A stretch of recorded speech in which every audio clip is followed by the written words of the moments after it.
I'm set for life, and I'm set for life, but I'm scarred for life, and I'm coming at you. I'm fucking crazy. I'm fucking psycho, fucking insane. That's the fucking chorus right there. You nailed it, That was dude. You good. nailed it. Yeah. You nailed it, and you visually transformed into fucking Joe Rogan there, You dude. did. You fucking, Oh, Joe Rogan. Yeah. yeah, Okay. you did. You visually transformed That's yourself into Joe Rogan. It was amazing.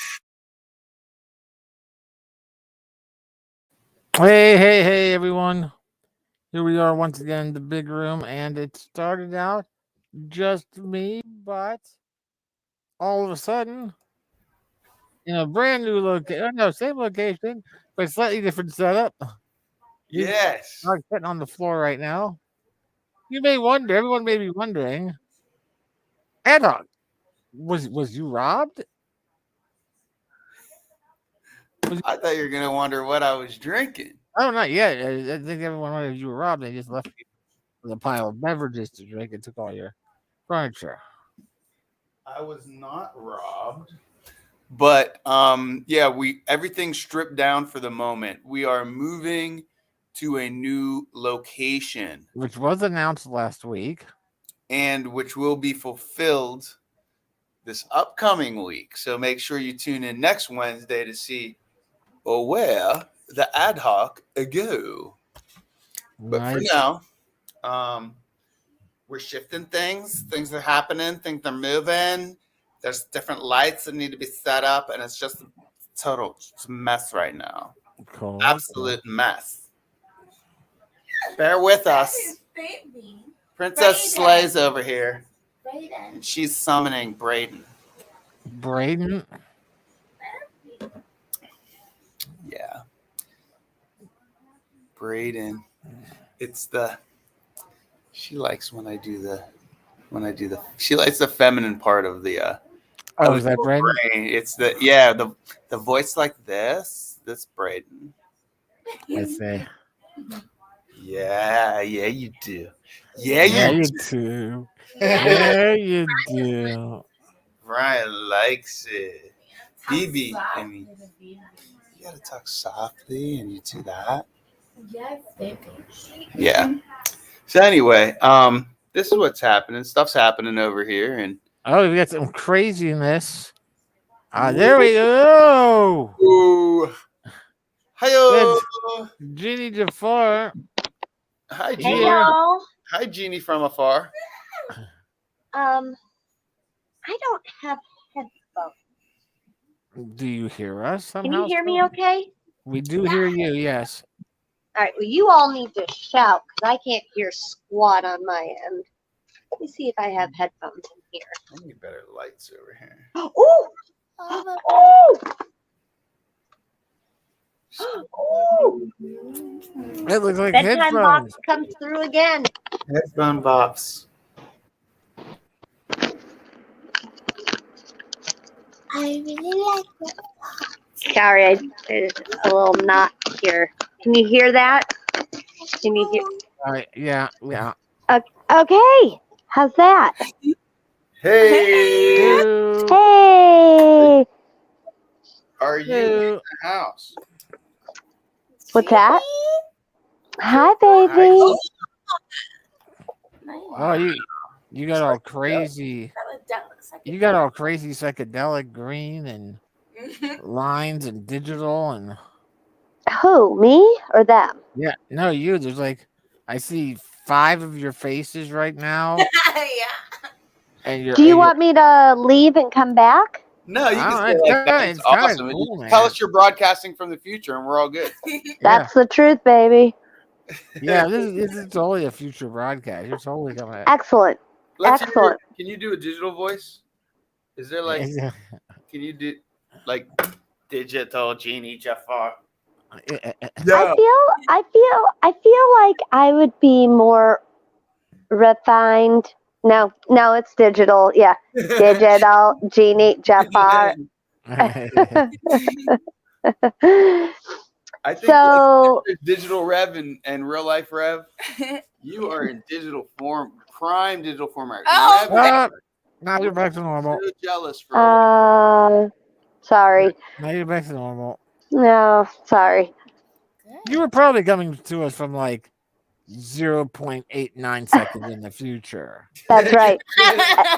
And let me tell you guys, it is awesome. It is awesome. You're gonna love it. Just wait. Just wait. It's coming. Ah, It's coming. Oh shit! You did it again. You're You right. always do it.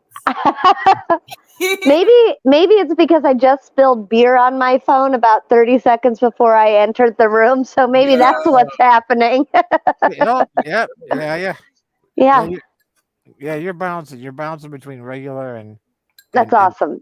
and I 0.89. look totally regular on my screen, so I really wish I could see what you guys are seeing. It's awesome. Watch the video playback whenever we're done recording. Okay. Yeah. So let me give you a little update on the Mundock household. Not that you guys aren't so happy to see me, but the reason the monk isn't here We're happy to see all 5 of you. Okay. All green 5 of you right now. Is it representing your entire family? I think. Right? Is it fun? Is it fun? Yeah. You're back. You're back. So backing up a little bit. So pre-Christmas, TK worked a couple days and he came home and he was like, man, do I have a bad sinus infection? We were sanding a lot and this is exactly the time of year that he gets a sinus infection. And I was like, oh, that sucks. And then we both did the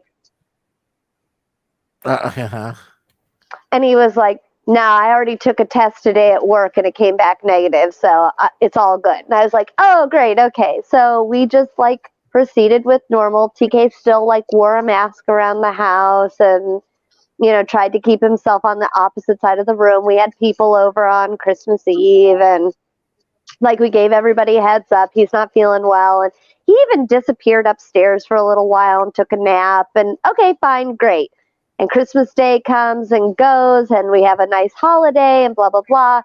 And then Christmas night, I'm like, boy, son of a gun. Now I have a head cold and my body is really good at when I work double and triple shifts and things are crazy and stressed out. My body does this awesome thing where it pulls the carpet right out from underneath me until I hit the bed and pass out and stay that way. And then 24 hours later, I wake up and I'm like, ta-da, I'm all better now.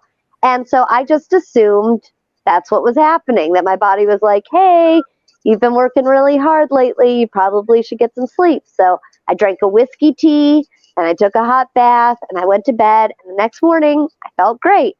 We're driving into J Tiggity and we're going to spend the night. And then we're going to go up to my dad and Susie's house from there the next day.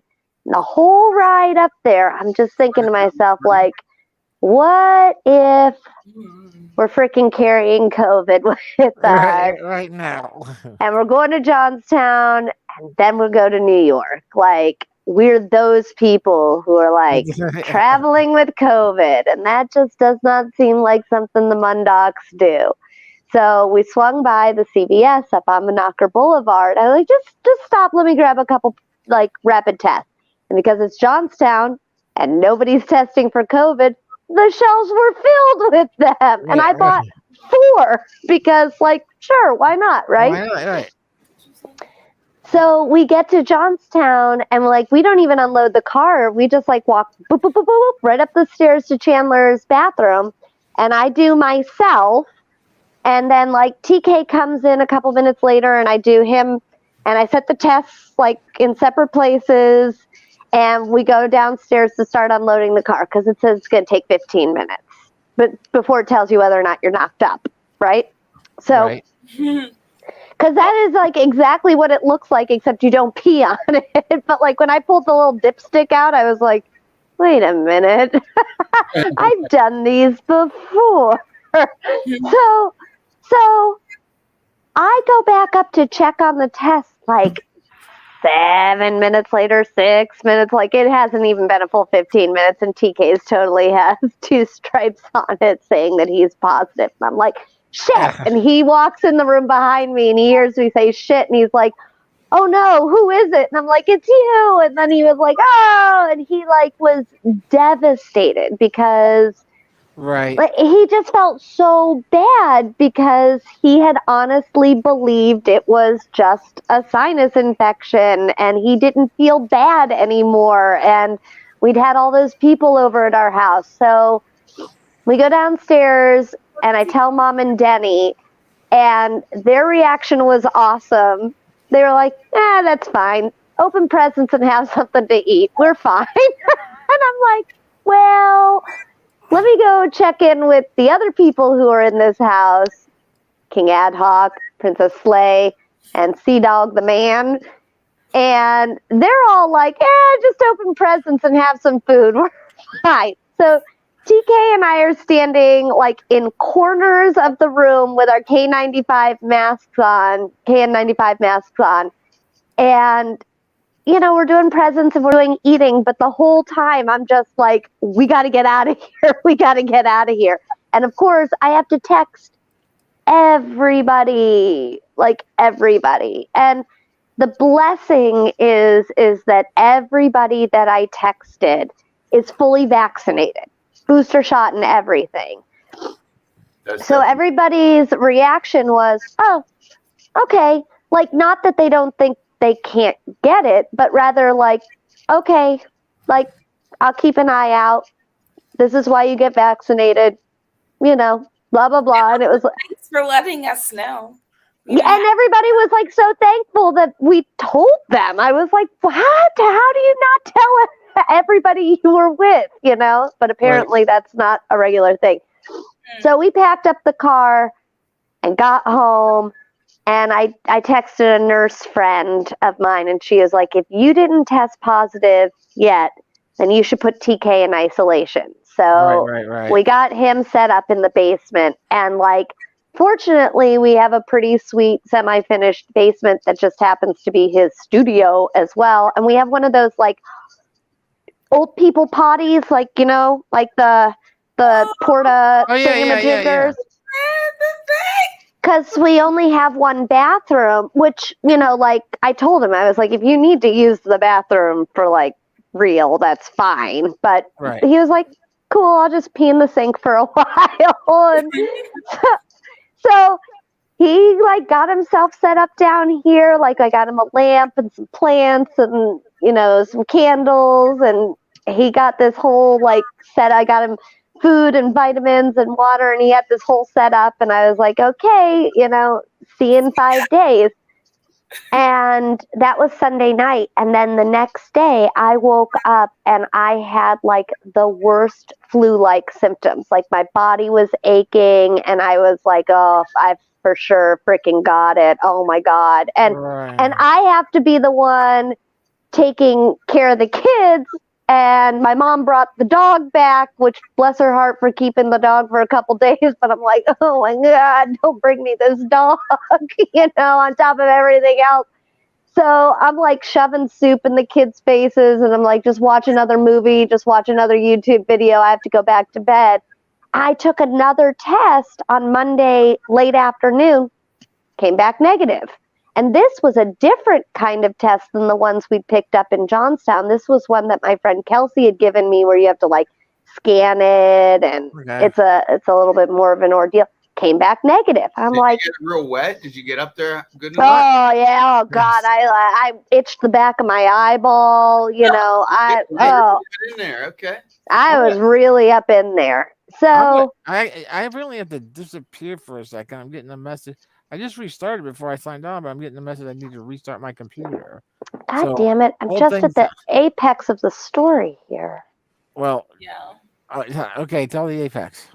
Okay, so then I'm like, all right, I guess I'm just, sick with the flu. So I put myself to bed again, and I wake up Tuesday. I feel great. I feel fantastic. So the kids and I are moving through everything. We've got a real rhythm going. And we're just going to do this for a few more days. And then TK is going to come out of quarantine isolation and life will be back to normal. And then about 2 hours ago, sitting in the living room, it's quiet. The kids are reading. I'm reading. TK's down here.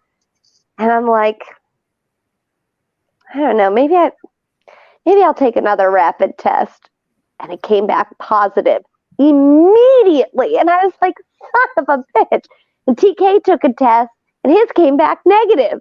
So now he's on the main floor, and I'm in isolation in the basement. The shitty part is, this is not my studio. My studio is cleaning out closets on the main floor. I don't know what the hell I'm supposed to do down here for the next 5 days except hang out with you jabronis every second that I can. I see. So things actually changed from the update we got from T just Yeah. earlier today. Yeah. Yeah, he was like, can't wait to be in the big room. Can't be in the big room because he's putting the kids to bed. So you got me. All 5 of me, apparently. I will be right. I will be right back. See you in a minute. See you in a minute. All right. Well, hey, connection's still good for us. Princess Slay, why don't you update her on your condition? Yeah, what's up with you? So Does I get a small bruise? I miss you. I miss you too. How you feeling? Miss you already. I still have like cold. But guess what? I have COVID. So Hey! yeah, that happened. And I was so stubborn. I was so like, you guys like, put on the mask. And I was like, I'm not putting this on. I was all stubborn and like, because I was just like, I don't care. I'm going to hang out with my family and hug them. I don't care. And yeah, and then I felt like shit the next day. And I went to my local clinic and I tested positive for COVID and called off. So I'm off like the next, well, that was what, like 3 days ago? Yeah. Monday. Yeah. 7? You're on. Like Did you test positive on Monday? the next day. Tuesday. Yeah. So you got to do 4 more days. We went into on the We were 20th. still hanging out with the folks on Monday. We went into Oh. the 27th, so that's Monday, right? Yeah, baby. So we went in on Monday when we left. So you got Tuesday, Wednesday, Thursday, Friday, Saturday. You're out on Sunday. Christmas was Saturday, right? Yep. We saw you guys on Sunday. We saw you on Sunday. Correct. We stayed that night. We hung out late that night, stayed over with Chandler Sunday night, and then drove back here on Monday. Got your test, Yeah. right? Yeah, we went. That was Monday. Okay. All right. Did you tell Chandler? I just got my results back today. So, yeah. Did you tell Chandler? No. You better text Chandler. You gotta text Chan. Babe, that's your duty. You gotta text No, you're the one that. Okay. Well, we'll do that. We'll do that later. Oh, I can DM him on Instagram. We'll do it. We'll do it. We'll do it. Yeah, because as soon as I found out, I was like, you know what, I'm just not gonna go in just in case. I wasn't feeling anything. But then the next day I was feeling really bad, and then I had dry cough and I was vomiting and nausea. I still have like the nausea thing and stuff. And then I got my results back. I was like, it's probably gonna be like negative like last time. But last time when I thought I had it and he tested positive, I had a leave of absence for like 10 days, like how it's gonna be now. But it came out negative. Right. But now I'm positive for COVID. So I'm glad that I didn't go into work that day because I could have just been like. So right. Fauci would have probably fired me. No, they can't fire you for having COVID or bringing it to work. So Fauci just changed the quarantine down to 5 days. I mean, you do as long as you want, but it's technically 5 days. Mm-hmm. 5 days from when you test positive. And when can you retest? 5 days. My clinic said it's good to really not test again for the next 3 months because you could still come out as positive. Okay. Well, so TK tested positive on Sunday, but since he'd been having symptoms since Wednesday, we figured it was backtracked a few days, but we were going to start him from that date, that Sunday. That was going to be, Monday was going to be his day 1 and Friday was going to be his day 5, and that was going to be that. But because I tested positive, I said, let's test you, because if you're negative, then you can go up and I can go into isolation. If you're still positive, then we can all be in the house together. But so we gave him a rapid test and his came up negative. So we 6 days switched for him? Yeah. 6 days for him. No, but we need the kisses. Yeah, Wednesday, Thursday, Friday, Saturday, Sunday, Monday, Tuesday. Today's day 8. Yeah. Wow. The hug. Yeah. There's no hugs. Well, her and I, we're just together, and Yeah. I feel fine, and we're kissing each other on the nose. Like fools. No, I'm just kidding. I'll tell you. I've had it twice already. My immunity's like really good. Now, I know this Omicron, they say is a variant that has like a big variation and all that, and it might not be detectable, but I have a little bit of, we both have tightness in our back, which I think is more due to sleeping on a single bed together in Johnstown that's kind of concave and old. Like the whole night I felt like I was rolling into the middle of the bed, and it's just like, well, that's what I mean. Like TK's symptoms showed up right after he did something at work that causes the same exact thing at the time of year that he gets the same kind of symptoms.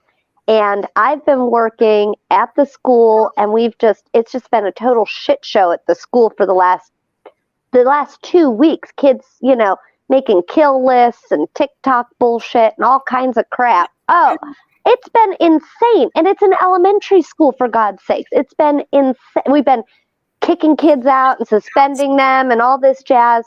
So I've been dealing with all of that, dealing with getting ready for Christmas. I've been working at the salon. I've been working at these basketball games at the high school in the evening. So it's just been like double, triple shifts over and over and over again. So I assumed that when I felt something, it was exactly what usually happened. Pre-COVID, this is exactly what my body would be doing this time of year anyway, which is saying, you need to slow down and take a nap and, stop pushing yourself so hard. So that's why both of us were like, do. And then I'm so glad on Sunday that it was just like sticking in my craw to test. And we did before we went up to New York State, because that would have really sucked. But I have to tell you guys the funniest thing. So tell away. So we got those 4 tests, right? And TK and I both took one in Johnstown, which means we're down to 2. And we were trying to figure out like how to use those last 2 appropriately. Like, do we use one for TK, or do I keep testing myself for the next couple days, or do we wait and test the kids right before they go back to school? Or, and we've only got 2 and we've got 4 people in the house. So I started looking all over the place for at-home tests. And I do not watch the news. So I was blissfully unaware of the fact that there was a shortage of home tests. I didn't realize that you can't get them anywhere, right? So today, earlier this morning, again, before I tested, before anything, I just kept thinking like, man, we really could use some more tests. I feel like we need at least 2 more tests. So I'm looking everywhere. I'm looking at Walgreens, CVS's, Rite Aids. I changed my search radius to 50 miles around me, and I'm finding them in Virginia and Ohio. And I'm like, geez, Louise, like that's just insane to me. So I called the CVS on Scalp Avenue in Richland, Johnstown, and called and said, do you guys happen to have any of those at-home COVID tests? He said, oh yeah, we got shelves filled with them. Interesting. And I was like, okay, it would take me like an hour and a half to get there, pick a couple up and turn around. Like it's 3 hours. Like I could do that. I could totally just like put a movie on for the kids and drive to Johnstown and go get tests. So I said, can you put a couple on the side for me? Because I live a ways away. And they were like, no, we can't hold any for you. But don't worry, we have enough that'll last us for the next couple of days. I can't find one within 30 miles of my house, but Yeah. they have shelves of them in Johnstown. Johnstown is like, What's COVID? yeah, they like. What's they don't- COVID? So I called Denny and I was like, Denny, well, first of all, I guess Janet had called me and TK. I'd missed her call. TK missed her call. And nobody had updated them since we'd left the house on Sunday. I thought TK had, but he had never called them. So I called and I was like, I just wanted to give you guys an update, blah, blah, blah. I caught him up and he was like, glad to hear everything. And then I was like, and now I have a huge favor to ask you. And he was like, sure. And I was like, could you go to Richland and buy some at-home tests for me and like meet me in Monroeville so that I could pick them up? And he was like, yeah, sure. We're not doing anything today. And I was like, cool. And I was like, you can get 4 tests per person that buys them. So like if you go in and get them and then Janet goes in and gets them, I can get 8 tests. And they're like, yeah, sure, no problem. And I was like, I'll pay. They're $15 a piece, right? $10 a pop. Okay. Because it's a single test. I said, I'll pay you back. I'll pay you the money for them. He says, okay, yeah, sure, no problem. So they go in to the CVS and Janet goes first and she buys 4 single tests and walks out. And Denny had gone in and went to the bathroom and like did a little shopping so that they looked like they weren't together. And then Denny went up and when he went to purchase them, she said, do you want the package with the single test or do you want the package with the double test? And he said, I'll take 4 of the ones with the double test in it. So now I have like a black market situation at my house with home tests. Like nobody in my neighborhood can get a home test. I got like 14 of them. Hey. Let me know if you need one. I'll sell it to you for $50. Yeah. $50. Girl, Is it trench? The trench coat. you can make money. $50. That at-home test is yours. Get that home tested. Tip me too. Yeah. So they were driving back towards me and I said, how about we meet at this place? And they said, okay. And then Denny drives freaking fast because the time that we did the math calculations as to when I would have to leave to meet him at the place.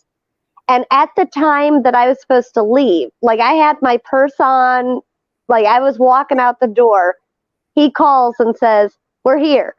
So he must have just like flown down 22. Oh my God. And I was like, oh my God, it's still going to take me half an hour to get there. Like, I'm so sorry. And they were like, we'll just drive them all the way to your house. And I was like, okay. So they drove all the way to our house and dropped him off and like brought us some soup and food and stuff and then said, okay, bye. We're going to go to Marion's party now and turned around and drove back to Johnstown. Wow. I gave Denny a check for the tests and that's that.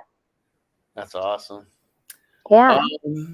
Wow. Okay. Well, very interesting. Yeah, her experience was there's a really great free clinic on the North Shore, and we were driving back. LGBTQ. Nice. I know everything's just rainbows and just. Yeah. What's it called? It's called Central Outreach Wellness Center. I know it. It's beautiful. I know of it. I haven't been there, but I know of it. came out to the car and everything.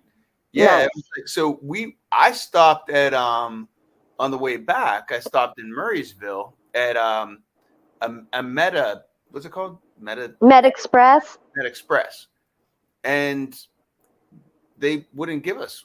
They said they didn't have any. Yeah. They didn't have it. So Nope. we're like, They said call back later because there's a long wait. Yeah. no, they said they didn't have it, and then so then we were driving. She was like, well, I'm going to check the North Shore because they, so we drove there, and I was like, you can go to work or you can go there. She's like, take me there. So we went there, and Why did I go to work? because you didn't know, but she wanted to get tested. That was, she did the right thing, right? Yep. Went there, and she ended up, like the woman was like, unless you have pre-existing conditions, we can't give you the test because we don't have enough. And she's like, well, I feel sick. I feel like common cold type stuff. And she goes, well, that's pre-existing conditions. And so they gave her one, and then she tested positive. So listen to this. This is sort of some Farger knuckle bullshit. So back in the day when COVID first started, Kelsey's salon, I wasn't working there, but the salon had to shut down. It was when everything had to shut down, right? And Kelsey was closed for 3 months, I think. And when she came back on the scene, she was like one of the most diligent people I've ever seen. Everybody had to check in from the parking lot. Everybody was a single serve customer. Like I couldn't color Princess Sleigh's hair and then cut your hair while her hair was processing. It was like you, and when you're done, then you. I mean, it was like, and we were spraying everything down. Girl, same. Because when I was working at White House Salon on Walnut Street. Yep. And I'm telling you, Tanya, she was not playing around.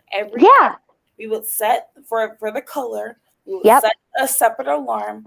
Bleach the entire salon. Yep. The fucking, excuse me, the handles that they open to get into Yep. the salon, Everything.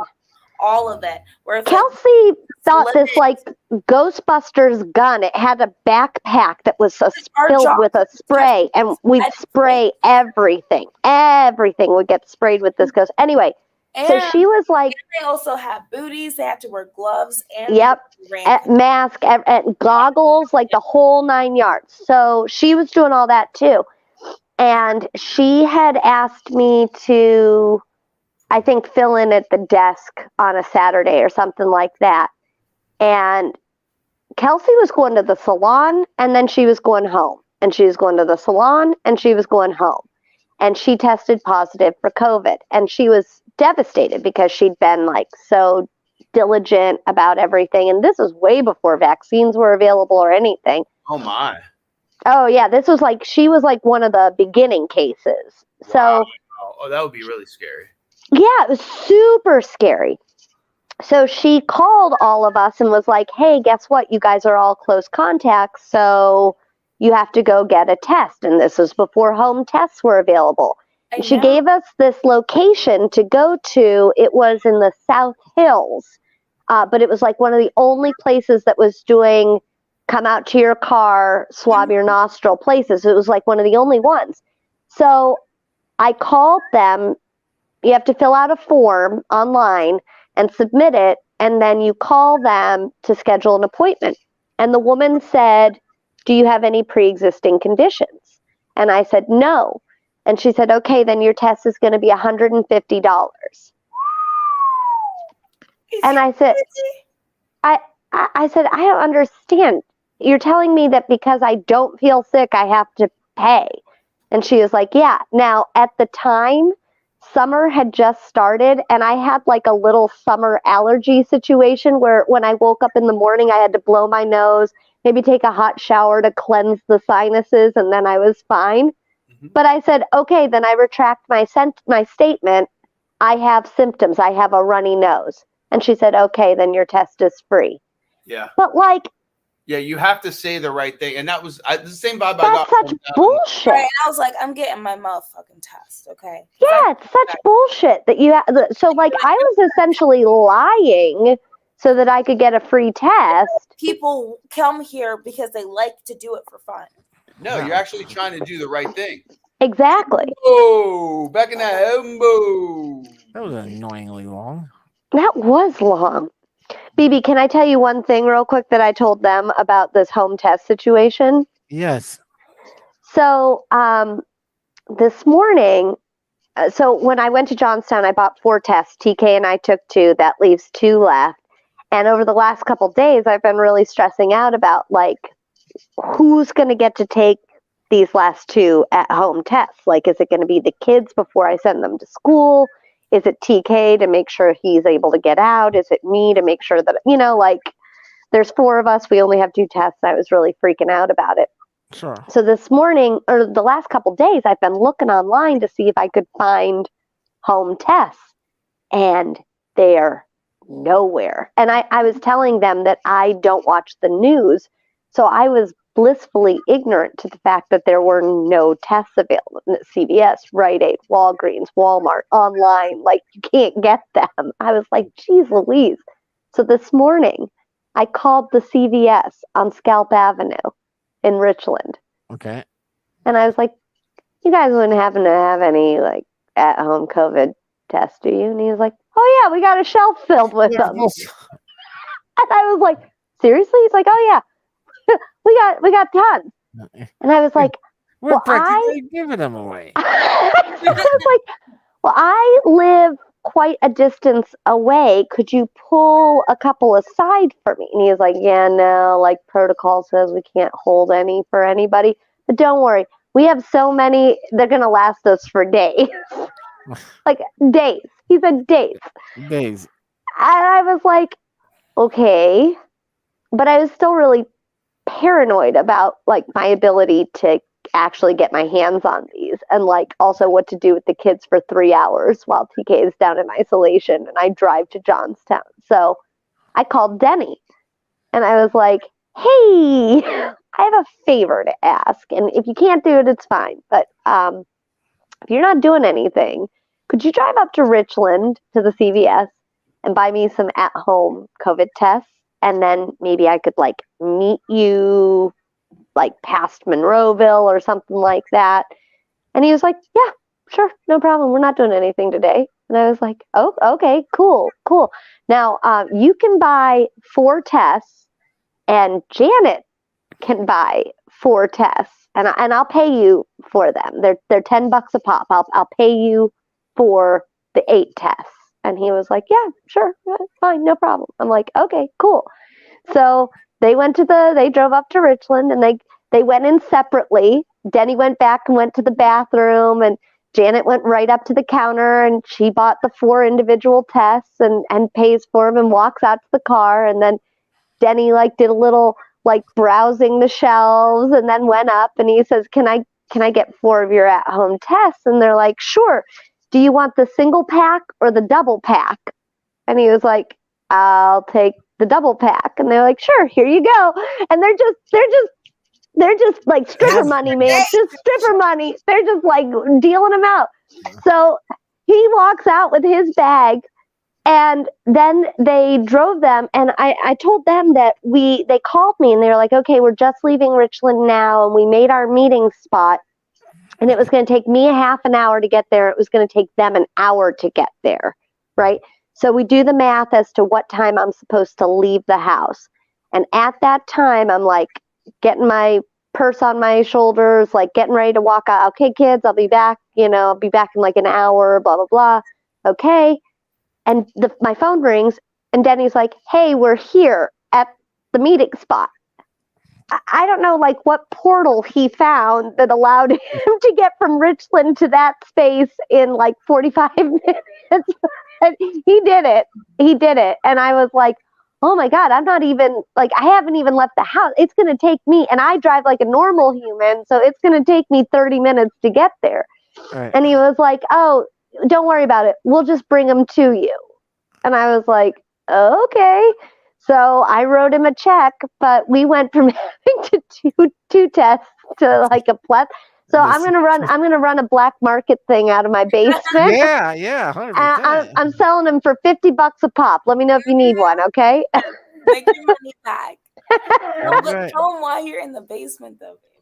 Oh, because TK tested. So like I said, I was like just sitting there, and I was like, well, now that we have a plethora of tests, I think I'll test again just to make sure. And I came up positive, and then I was like, okay, wait. So does that mean that TK gets to come out and we just like live in our house together, or what? So I looked it up, and they were like, well, the person in isolation should really test and see what their test comes up, and then go from there. So TK tested, and his came up negative.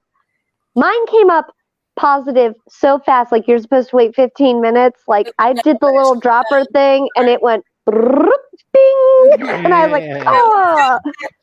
And TK and I like waited the full 15 minutes and like another 10 minutes, and it was still negative, and we were like, so we just totally switched places, and now I'm in the basement. He's on the main floor. Yeah. But let me know if you need an at-home test. Right, I got them. But isn't that crazy? Like, I can't find one. I expanded my search to a 50-mile radius, and I was finding them in Virginia or Ohio, right, or Richland, or Johnstown, right, or just go to Johnstown. I was like, what the heck? That is fantastic. Don't you have a question to ask me? Yes, we do. And the question is, what are you drinking? Well, I'm very excited to share this with you, actually. That's why I asked. Oh, Janae. This is called Kozlak. Dark beer, ruby box style. It's a Polish beer that Denny gave us 2 of. Oh, it's super expired. I mean, like 8 years ago. try 12, try 13. It's been fermenting for 80 years. It says best before 1408. You guys. Oh my god. We drank a couple of them, and I swear I got drunk. 1408. Phoebe, what's the math on that situation? Yeah, you're coming up on 14 years. There you go. And like, what's the brand again? The Polish beer that Denny gave us. He gave us 2 of them. I've drank both of them. Say the name. How do you spell it? You're all green, and there's 5 of you again. Oh, sorry. KOZ with an apostrophe over it. LA, no CK, just like Mundok, just K. You're back to normal. Kozlak. Irishly cute with your Polish beer. Browar, tai. Oranges in your browns. Yeah. Tai. But it's really good. Like, it's a really good beer. Maybe it's because I enjoyed. And the bottle, I love the size of the bottle. Yeah, she was like, every bottle should be this size. It should be that size because like it's like in between a 40 and like the regular size. Yeah, but when you opened yours, did it like explode like a champagne bottle? No. No, because I think you got the last ones. I shook the rest of them up before. Because these came home and they sat and they rested. I gave 1 to TK to go down into the basement. I kept 1 upstairs, and I like my beers like room temperature, so I left it out on the counter to like take the chill off of it. And so it had been sitting, and I popped it open, and it was like, probably because it was supposed to be drank in 08. I opened ours right out of the fridge. It opened up fine, poured fine, tasted fine. It's a pretty little label, though, isn't it? Mm-hmm. It looks like wine beer. It looks like a little Stelly. Yeah, it's a real kind of brown lager that borders on a stout. Dark beer ruby Bach style. 6.3. It's Yeah. delicious. Yeah, we enjoyed a few of those. They were good. Babe, I fixed some wizardry. Princess Slay was saying she got the Rona as well. Literally. She got the Rona. They were like, we're She's- gonna My They're like, Corona. "We're social distance." They let us know and all that stuff, and I was like, and they gave us like the best mask. Yeah, TK came in with 3 K95 KN95 masks. It was like mask up, mask up, mask up, and they're like, I was like, I'm not putting it on. I'm gonna hug. 22 and I'm bulletproof. No, I said, you know what? I don't give a fuck. I'm young, whatever, and stubborn, stupid. But yeah, but you Don't know, be so hard on yourself. Are you vaccinated? like, It was they- a stupid they felt- action. It was an action was stupid. You weren't stupid. I just Are you vaccinated? hug y'all no matter what. I just didn't care. But it's like they felt bad, and I was like, "Don't feel bad. Somebody else gave it to you. You didn't conjure it. Like you didn't make it up in like a cauldron or something. Intentionally. Yeah. Yeah, you know, like it's we made it. Now we're gonna infect the world. yeah, right. It's like That's us. Right. That was us. That was the Mundocs. We were like, let's travel to different states and take this with us everywhere we go. I'll tell you, the worst part of all of this is honestly. Biggie Boy has just been so bummed out because like we had to cancel our trip to go up to my dad's and come home. Okay, like we got over that. We'll reschedule. Don't worry. We'll go later in January, whatever. no, But we were going to do this. Yeah, we were going to do this like neighborhood roller skating party on New Year's Eve. And I kept telling the kids, I was like, man, if you guys, if we test you negative on Friday and like I keep coming up negative, like, yeah, you're there. And then I freaking tested positive. And one of the other neighborhood ladies who was going to, one of the other families, she came up positive as well. The whole thing got canceled, which I'm glad it's not just us that makes it that we can't go. Yeah. But like when Balin found out that I tested positive, he just burst into tears because like he's like, we've managed to dodge this coronavirus for a year and a freaking half now. Yeah. And I mean, honestly, that's crazy, right? This is just the this is one of the It's the important first life. time I ever tested This is positive. one of the important life lessons for Balin that even if you do everything right, the rest of the world will still fuck ya. Fair The balance. rest of the world is still gonna fuck then- ya. Then You do everything right, so get Balin. yours, Balin. Get yours while you can, however you can. Go get it today. what do we call both of them? It's Fen and Balin. We call It's Fallon or Ben. it's Fen. Yeah, it's Balin. Sorry, Fallon or Ben. Well, ironically, Fen is like Ben's so blissfully ignorant to the whole thing. Like Ben's like, do. Oh, we're staying home? Cool. Do you mind if I animate on my computer like all day long and come up with a whole bunch of new scratchy animations? I'm like, have at it. Maybe tomorrow. I was thinking about making one where you and Dad get sick. And then I'm like, maybe tomorrow we can have a play date. And then the next day comes and I'm like, hey, we can't have a play date. And Bal's like, and Ben's like, do. Mind if I go animate? Do. Like, Ben and TK are so similar in their, like, not that they don't like people, but their, like, lack of needing people. Like, they both can just go into the studio for days or hours and never not think anything of it. And Balin and I are both like, where are the people? Where are the people? It's just you. It's always just you. We'll Yeah, make it. I'm not. We'll make it. Thing. I can't do that isolation thing. I'll start to lose my mind after like a few hours. Well, honestly, I'm like my father with that. You know. here's the thing. I come down to this basement, which is, it's a great setup, but it's not my studio.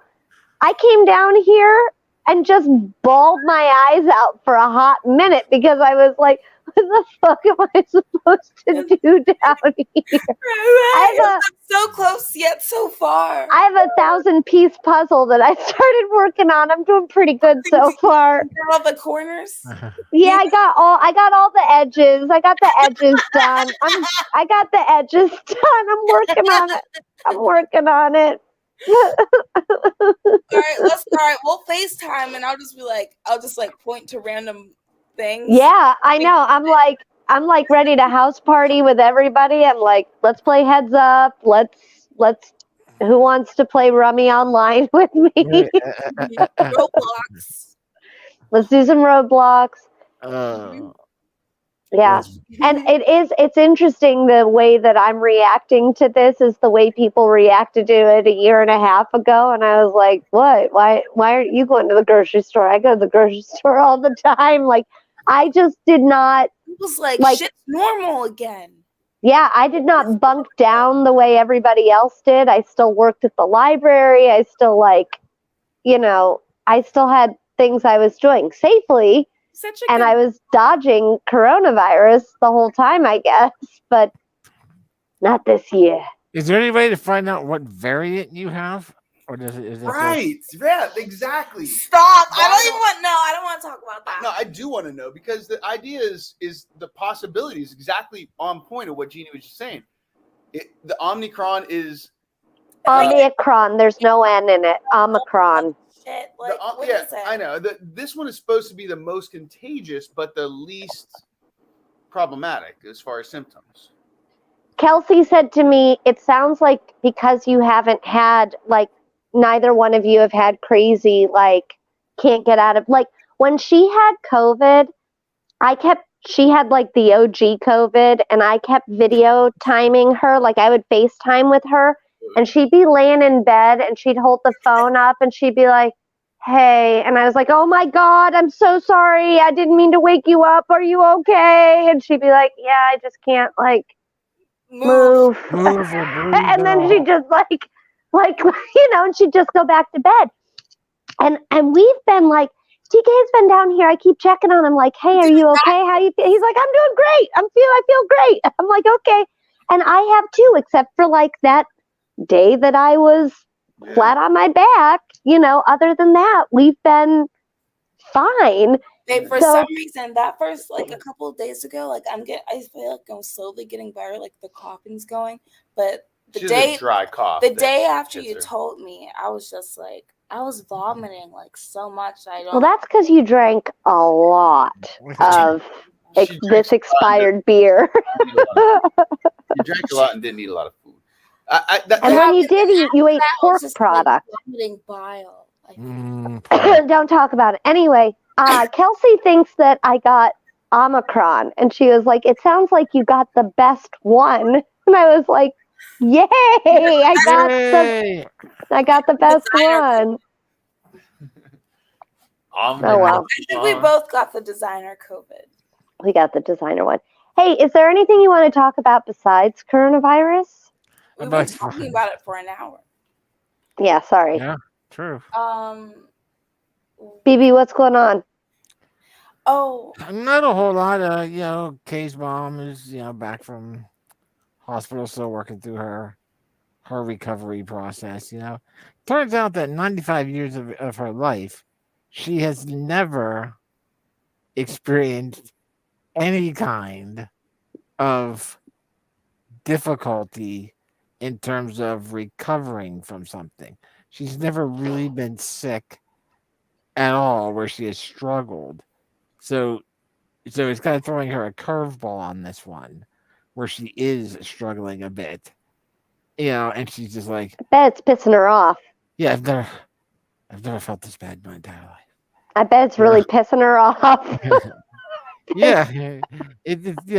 we're kind of we've kind of picked up the point of like she's periodically going, well, maybe I'm just old now, and Oh, we're Oh, and we're like, no, listen, every doctor you have seen, Oh, your primary care physician, the cardiologist, every specialist you saw at the hospital, every one of them went through every one of your organs, your musculature, your circulation, and said you're in fantastic shape.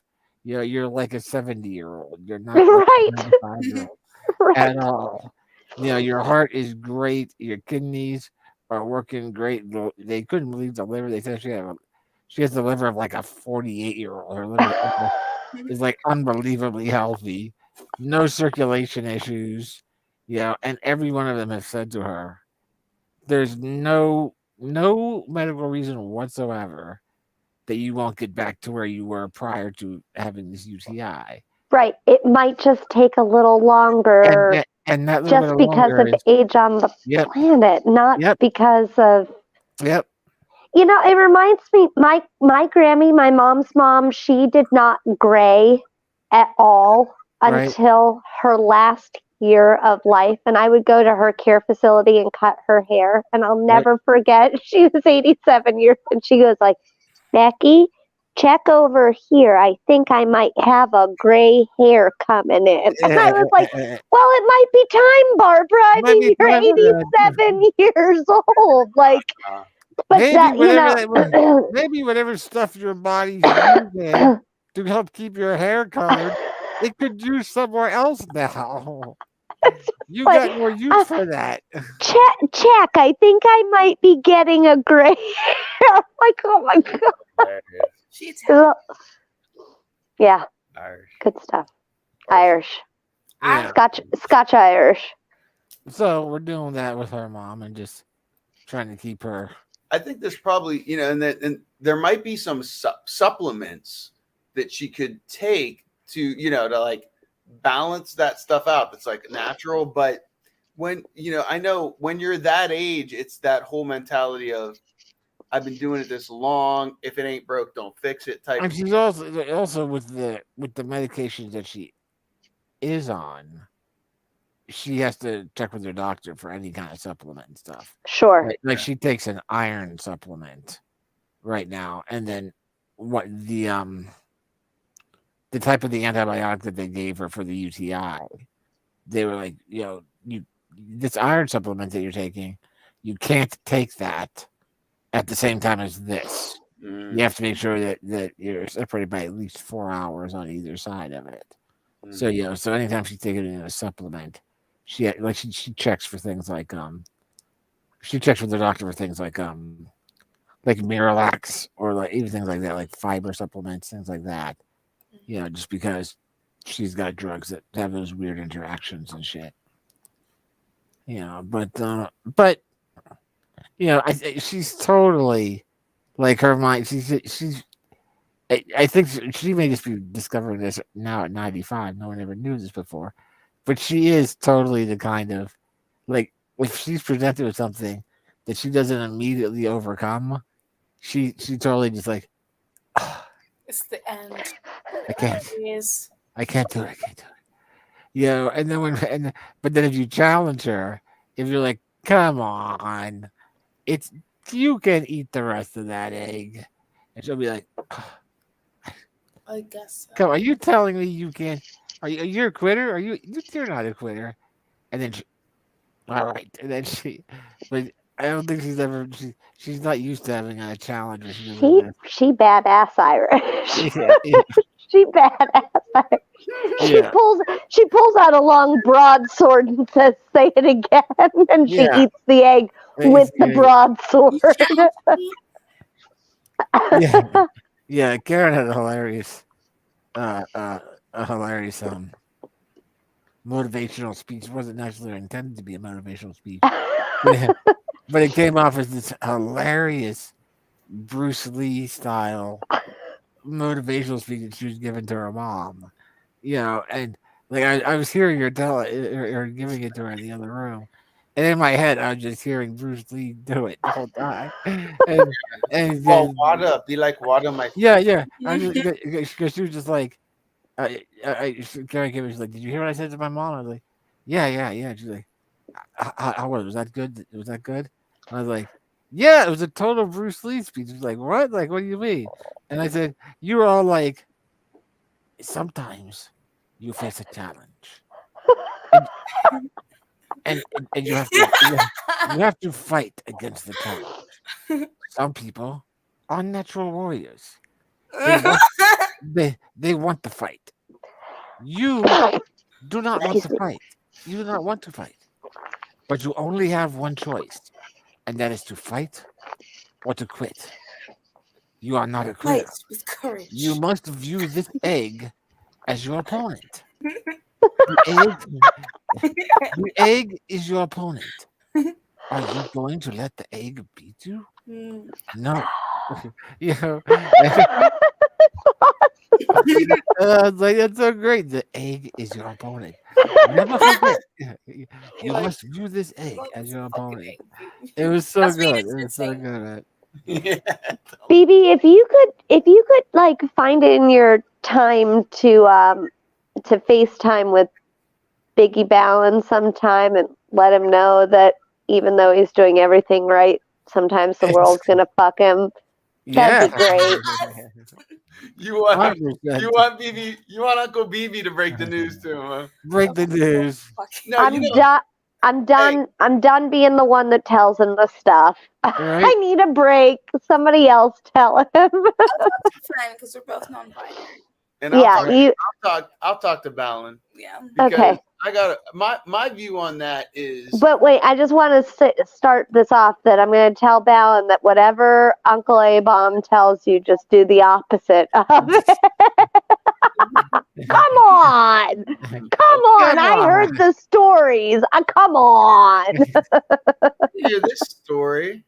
Okay, go ahead. You hear this Got the story? nostril froze. Go ahead. Well, Well, no, maybe this is let's a hear No, different BB. no. Let's story. hear BB. No, here B. Let's come on with BB. What would you tell little B Bell? A little balance? Yeah, little B Ball. I told him what I just B-ball. said. I said, I would just tell him, listen, dude, there are times on this planet where you will do everything right and life will attempt to fuck you. That's and what you are, how you live your life is determined by how you deal with that. You know, if that winds up bringing you down or crushing you, then you've got to find a way to overcome that. Because it's easy. It's Say all of easy. that. It's easy when you do the right thing and everything works out for you. But when you do the wrong thing and life still punches you in the gut and then stabs you in the back of the neck when you're doubled over in pain, how the fuck you deal with that? That's what determines who you are in your life. So Balin had a real big life lesson just happen recently, and that kid, I mean, anyway, all right. So like way long time ago when he was really little, he told us he wanted to play the trumpet, and we were like, okay, yeah, you want to play the trumpet? You know, we'll give it a minute because kids change their mind at the drop of a hat. And the next year, I want to play the trumpet. The next year after that, I want to play the trumpet. So our friend Hannah Nana, birthday buddy with you, King Ad Hoc, she used to play first chair trumpet, and she had a silver trumpet in her possession. And so a few Christmases ago, I asked her if she was willing to let me purchase her trumpet for Balin to use. And if not, you know, if it's a precious childhood memory and that's your instrument, you need to hold on to it, totally fine. But if it's just been being moved from closet to closet to closet, can we buy it and use it? And she was like, yeah, you know what? That's awesome. So I bought her trumpet from her and we gave it to Balin for Christmas that year. And he's been playing first chair trumpet ever since in all the bands that are a grade or two above the grade he's in. And that's his thing. So the Wednesday before Christmas. Maybe it was 2 Wednesdays before Christmas. He had like lessons in the morning, practice after school, da da da da da. And I caught him as he was exiting the building, and he's carrying like book bag, lunchbox, trumpet, the whole 9 yards. And I said, "Hey, do you want me to bring your trumpet home with me after work?" And he was like, "Yeah, that would be great." And he gave me his trumpet. So I put it in my car, and I came home, and I did not pull his trumpet out of my car because I had other stuff in my hands. But later that night, when I was taking Twister to agility training, I took the trumpet out of the car. I said, "Ballin, come with me. I'm going to get your trumpet out of the car and give it to you." And he was like, "Okay." And he was real wound up at that point of the evening. And he was like swinging in the tree out in our front yard. "Mom, look at this. Mom, look at me do this. Mom, mom. And I was like, "Yeah, that's great, buddy. Here's your trumpet." And I set it on the front corner of the lawn. "Do you see your trumpet?" Yeah, watch what I can do. Watch what I can do. I was like, that's great. Take your trumpet inside." "Yeah, look what I can do. Look what I can do." "Uh-huh. Take your trumpet inside." So flash forward a week later, Sunday night, he's going to have to perform with the band at the old folks home that's down the road from us. And I was like, "Go ahead and gather up your trumpet and your sheet music, pick your outfit out, the whole 9 yards." And he's looking for his trumpet. And he can't find it because he never brought it in. And it got horked from our front yard. And that was a real fucking big, hard pill for him to swallow. And I obviously did not yell at him because that kid was punishing himself that night. I mean, just like beating himself at the dinner table like all night long. And fortunately, the band director has extra instruments, so he had a trumpet to let him borrow for the next couple days' performances that they were doing. But then yesterday, I said to Ballin, I was like, "So we have to get you a new trumpet, and I can get you one like through our homeowner's insurance. Like I can do a claim, I can pay the $1,000 deductible, but we can like get you a $4,000 trumpet for $1,000 or, whatever." And I said, "And you do not have to pay for it, as your, we'll pay for it." And he's like, "Okay." And I was like, "But you do have to write Hannah a letter explaining what happened because it was her trumpet that we purchased that got stolen." So that kid found a trumpet on Amazon that he did like all the research, did a bunch of reviews. Like he said, that's the one. It was not terribly expensive. I said, "You're sure?" He said, "Yep, I'm sure." I clicked the button and I said, "Go get a notebook." And he wrote a letter to Hannah and we put it in the mail. And it was hard for him to write that letter, but like I said, the lesson here is not like be more responsible or anything like that. It's when someone's giving you an opportunity to be responsible, don't just brush that aside. Don't be like, "Yeah, sure, whatever." Accountability. Accountability. Are you jumping on at all? Okay. The monk's in the house, everybody. The monk just got some gin and he's got a big smile on his face. He's gonna go find a computer to get on. So he doesn't keep on getting this crazy green. He's smiling because he look at his face. Is it me? Am I green? You're green again, yeah, you're green again. You've been bouncing back and forth the entire time I've been back. Is it good? Yeah, no, I like it. It looks actually really cool. Yeah, it looks like something like out of Blade Runner or. What does this green turtle look like? Yeah. It's actually it looks translucent. We can see your face through it. Mm-hmm. Wow, that's wild. Yeah, we can totally see your face through it. How's that possible? I'm not sure, but that's I am from the future. There it is. You wanted it. It happened. Yeah, I definitely wanted that. How about Sebby sending that picture of all that snow? Yes, Why don't Abby. you ever accept my Instagram request? Eh, Instagram. That's for the kids. that's those kids' tools of the devil. I was gonna DM it to you. I'm gonna tell my story. Wait, me?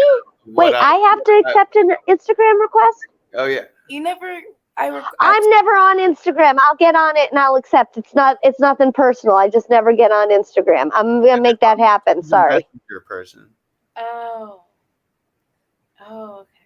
Are Tell you, your story. are you friends on the FB? Not yet. Yeah, we just actually became Facebook friends, I think, recently, didn't we? No, not yet. We're not friends. We're not Awkward. we're not Facebookers. I've been Facebooked in like 5 months, and we've been together like 5 months. So I think she froze. No, No, I'm here. I'm right here. Okay. It just wasn't interesting enough to say anything. You had to want the reaction. That was absolutely true. Well, all right. So my thing is my look. I like the way BB said that. It was good. It was definitely very BB, and you know, it's a great way to look at things. You know, you got to overcome. Sometimes you got to overcome shit that is tough, and life deals you the cards, right? But the way I look is like from my LA experience is that you can prepare yourself as much as you want to do something, but it's like an equation, and if you say A plus B plus X equals Y or whatever, right? Like you can spell that out and assign the different things to the letters, like hard work, plus determination. But the X factor, the X, is always luck. And that's the right place, right time. Sometimes they're the right place, right time. Sometimes they're the wrong place, right time. That we cannot control.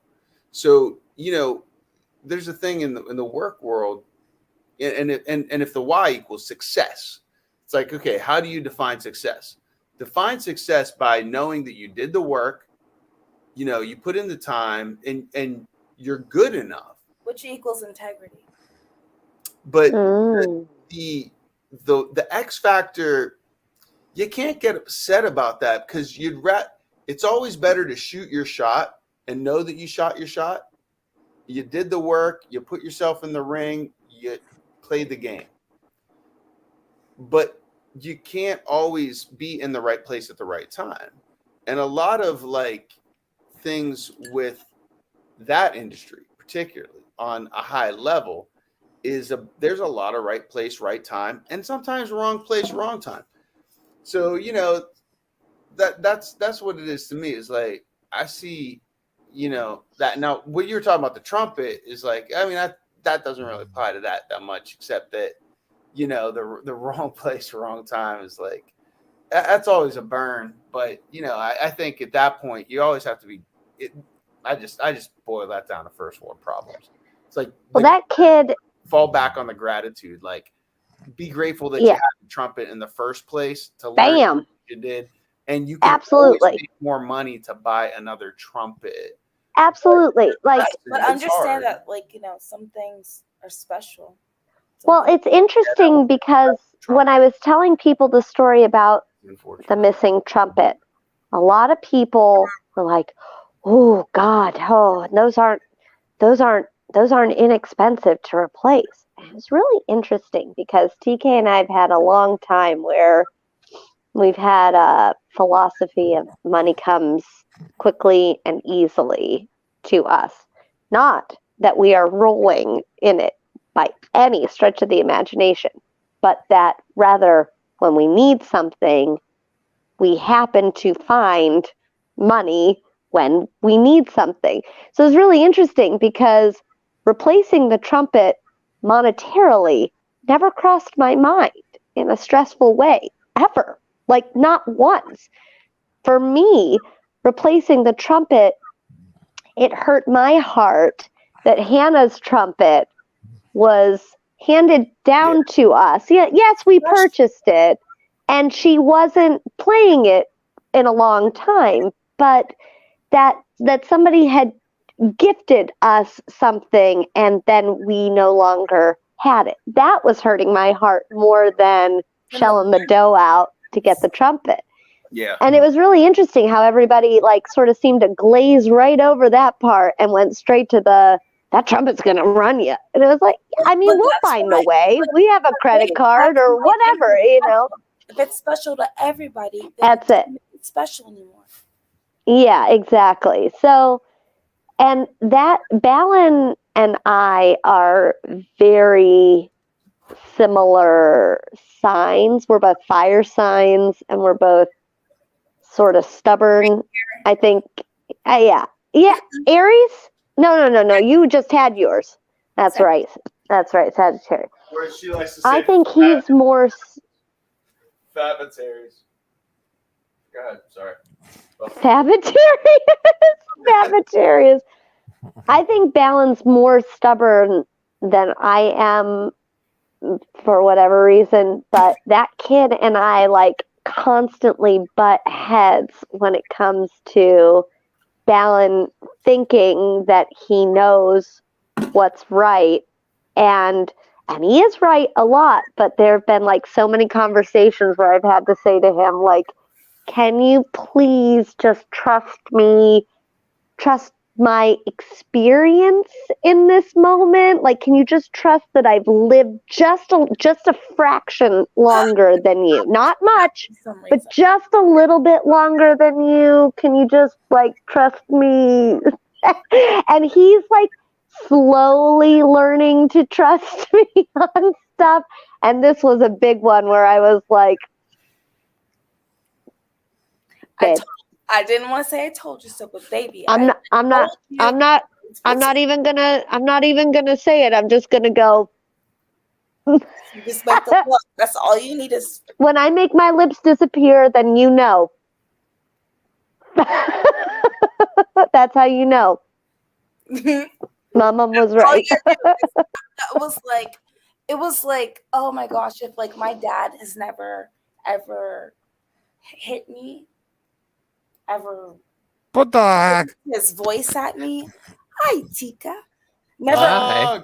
My dad's never hit me. He's never raised his voice at me. But like, if he just slightly was just like, I really didn't like. It's like, I'm not mad at you. I'm just disappointed. I just. Kills you. Same with my mom. I immediately. Same with my mom. Abby just like spanked me a little, but like you're like disappointed, just a little disappointed. Yeah. Hey, Monk. Hey, too far. What's up? So I was telling them about my "What are you drinking?" because I drank the second one of these. Okay, I didn't get to taste it at all. Oh. Well, wait for this part. How was you drinking? It was good, but also when I was rotating the bottle for the first time ever to look at all of the information on it, so that I could share it with everybody. More than one. It says, you ready? Poison. Best before. Oh, what date? January 4th, 2008. Oh. 2008 is a very good year. You're drinking moonshine. That's yeah.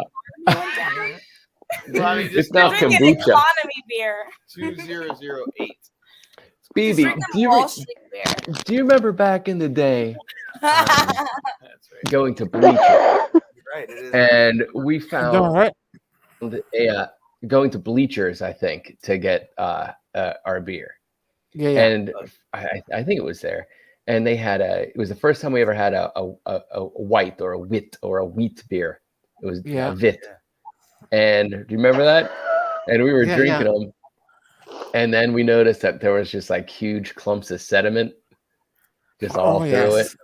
And we're like, I do know that. okay. Excuse me. Bless you. You know what? I had erased that. Block that out. Yeah, I That's how you erased knew it it, was but good. not- Yeah. Well, I had to ask BB to help me with the math on that situation because I was like 2008 because I still think that it's only 2010 or 12 or something like that. At the most. So I was like, oh, that's not so bad. That's only like 4 years ago. What? Almost 14 years. 14. Because they won't wait for you. It's like They ain't waiting. it's like 5 days away from being 14 years old. It's 14 years old. That's 14 awesome. years old. That is crazy. That was Best Buy. Best It's Buy. still delicious. 8. That's so cool. Yes, that'd be older. That'd be older than 10, right? Oh my, yes. That's older than both our kids because Right, Balin was 11 and Fen was 13. I have to There you check go. my arm to double check the dates because I still think it's 2002. I do. I seriously, I'm like, hold on. It's 11 and 13. That's the years they were born. There you go. Hey, how did the move go today? I gotta ask. Well, they're still Oh, there. Thumbs up on the move. Well, they're still there. So. I mean, yeah, It's like but we got all the big shit. That's why Like they're the on the bed. floor. Oh no. No, Like the couch. so there's a. How about the TV? So part of the reason for the move is that we cohabitate and have done so consistently for 5 months now, and the new place can accommodate a queen size bed as opposed to the single bed. The single bed is still here. The single bed is getting donated to Voma because that's part of what I feel effed up both of our backs this past. We slept on this single bed at Voma 2 nights. It's like concave. Oh God, yeah. Yeah, it's tough sleeping on a single bed with 2 people, but it's Monkey, remember that? your whole body all night do. is like struggling not to roll. So that half of your body that's like holding your body from not rolling into the middle is strained. And so her back hurts on one side and my back hurts on the completely other side. Yep. Like, we was like, she's like, I'd like touch her back. She's like, oh, that hurts so good. And I'm like, I'm barely touching your back right now. Like, there's no knots in there, but yeah. Oh, Is Jafar going glitch on everybody? Yeah. Is it just okay? It looks really neat. Yeah, she's She's a periodically gorgeous jumping. green right now. She's periodically jumping. 5 She feet said, with- "Teach her." 0.8. Leprechaun dimension. Leprechaun dimension powers. One, Tay, two, tay, three, tay. 4, 5. Oh, she is 5D. Choose Look your at fate. Yeah. 5 of her. Choose your fate. Which dimension Wow. shall you enter? Yeah, Which yeah. dimension Look would how you weird that is. summon? Wait, And look what she look. brought back from the dimension. Yeah, but whenever she goes back, that head becomes translucent, and you can see her head. And I look completely normal on my screen, so I have no idea what you guys are talking about. I'll next time it happens, I'll film it. Okay, that would be great. Or I'll show it to you by doing like this kind of thing in the loop. Oh, that's not gonna be horrible. That be the horrible. light, it's so glary. Yeah. I can't see anything. Into a different dimension. Oh, it's Oh, doing am I it. green now? I'm Yeah. green now, but I can't see. I'll take a Nope, photo Oh, next I'm time. gone. I'm I'll gone. photograph it next time. Princess Slay. Tika, because he accepted my DM. Princess Slay. Princess Slay. Oops. When the monk and I Yeah, that's gonna first work. started dating, that's better. Mhm. I had a single bedroom apartment with a single bed in it. And he had a single, there it is. That's my test. That That's means my I'm prego pregnant. test. He's pregnant, everybody. COVID too. What does the T stand for? For TK. That's the test part, and then the C is there it the control line. Missed it. No, tell me the story. doesn't stand for cool. So anyway, TK, the monk, had his own apartment, but there was a guy that was like squatting there on the couch situation. So even though he had a double bed, there was a guy that was always there. So the monk spent a lot of time. But I did have a bedroom. Yeah, he had a bedroom, but there was always like a guy. Thanks to BB. Yeah, thank you, BB. Yeah. But the monk stayed at my place a lot at the beginning. So we slept in a single bed a lot. And that is a balancing act situation. It is like there's it's always like, bro, can you like get off of me? Like it's never because there's nowhere for him to go. There is nowhere for him to go. Now, do you remember what Nick said? Well, no, maybe at first I was like, I just want to like scoot over a little bit. Here's my bed, sleep in it. He did say that. But he had, it was the first memory foam. I remember that. You wanted to crawl into my belly like. But it was also, I missed it again. It's crazy. It's just crazy. check your DM and send it to you. Anyway, he said in order to have a healthy relationship, share a single bed with your partner. We did that. Like it's an unhealthy spine. I think everyone should get rid of whatever bed they have and just get a single one for the first 2 months, and it'll project you into the future of how much you need to. Nay, Poppy, go lay down. She's like, you're in here. Let's go outside. What? Last night, at one point, she was just following me around, and I took her to her crate and invited her to lay down, and I shut the door, and I closed the thingamajigger, and I said, just take a nap. And I left the room, and she did. Like, I spent some time in the room then with her, but she stayed in the crate, and then afterwards I got her out and told her she was a good girl for taking a rest. But, like, it was one of those, like, toddler behind closed doors thing where I was like, you need to nap. Here is your nap space. Emotional knapsack. That's emotional knapsack.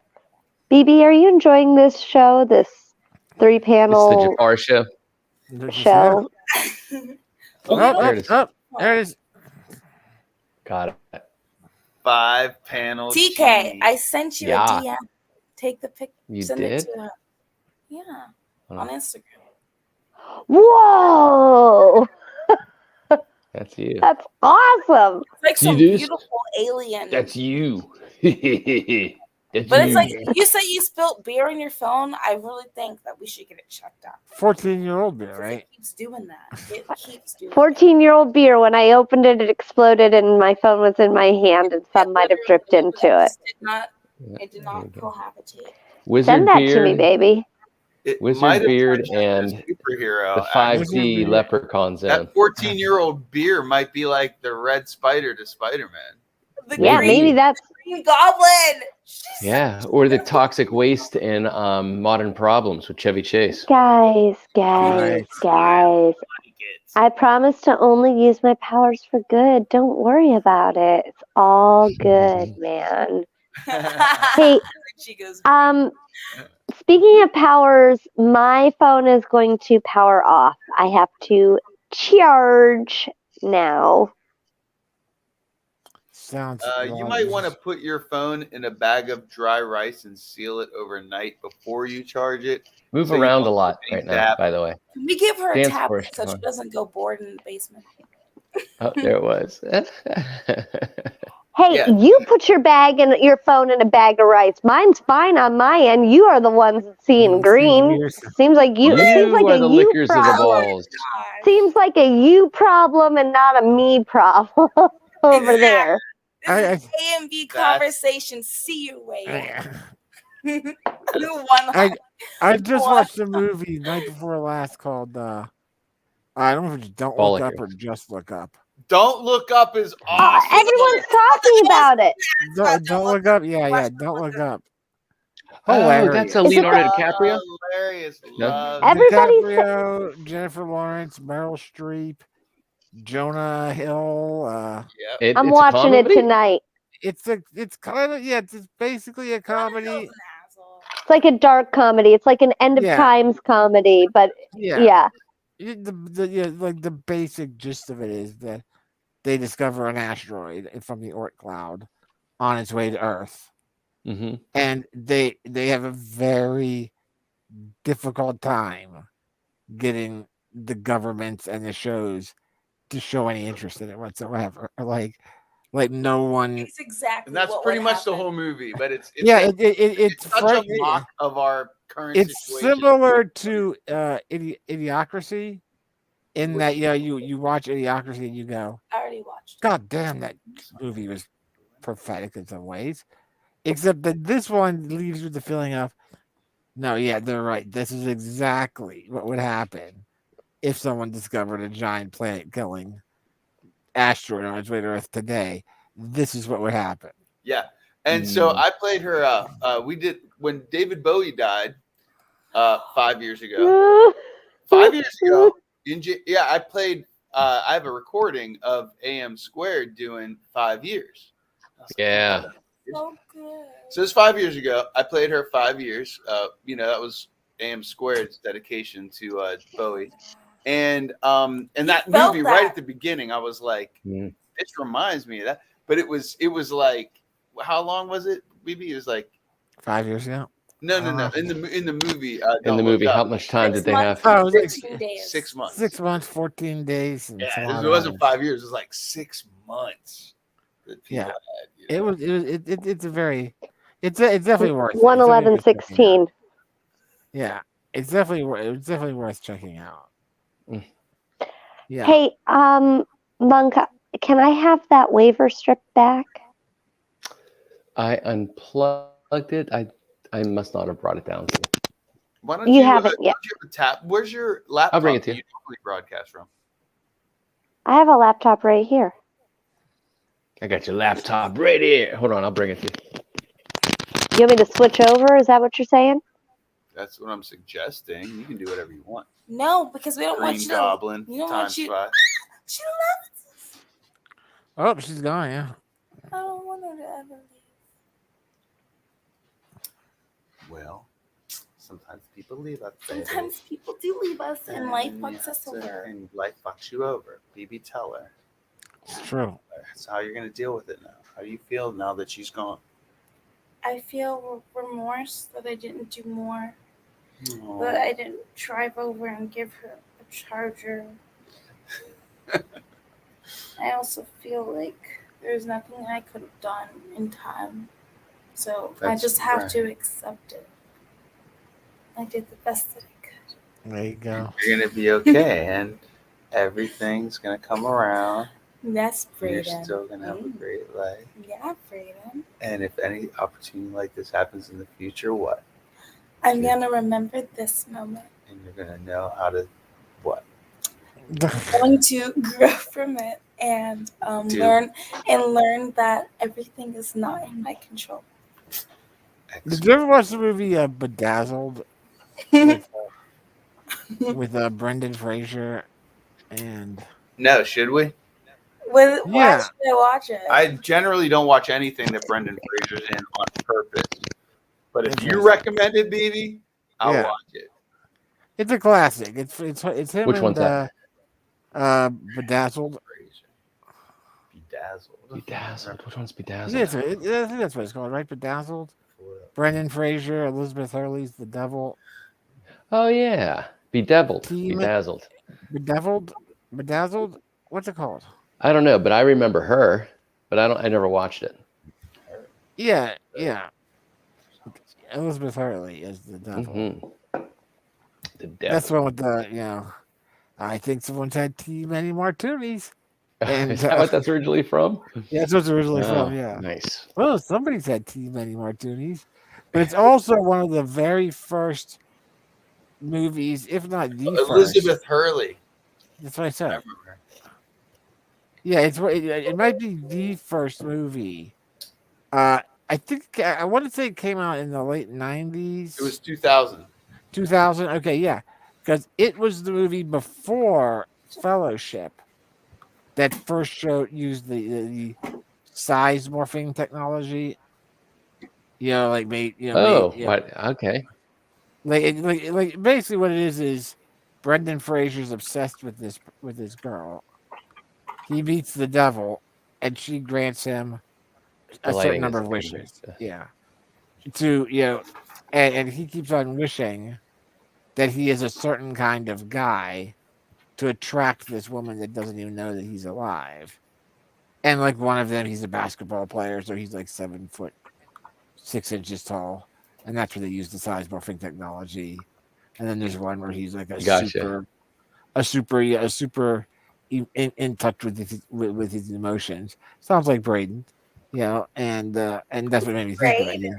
Where he plays a total Braden type character, and it's just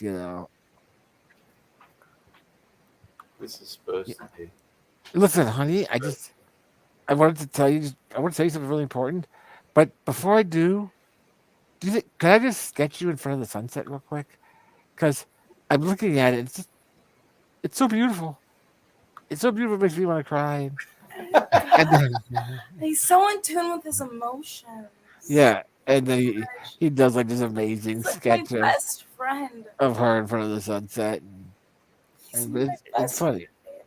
So cute. Yeah, it's Okay. funny. Now I wonder if it was a remake. There's a movie called Bedazzled from 1967 with Dudley Moore and Probably. Raquel Welch. It's gotta be. I would like Raquel Welch dropped on top of me. What would you like? What would you like? Right up in there, isn't it? Right up in there. Raquel Welch is. He's Great in not- Welch's. He's not in the friend zone like a Braden. Mm-hmm. What's a Braden? Braden. That's what she's molding ad hoc into being. Into Braden? What is a Braden? Braden, it's very so. That's a new terminology?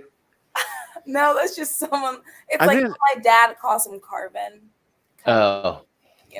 It's like Braden is like very soft. He is in tune with his emotions, and I also think that he's gay, but he's not angry gay guy.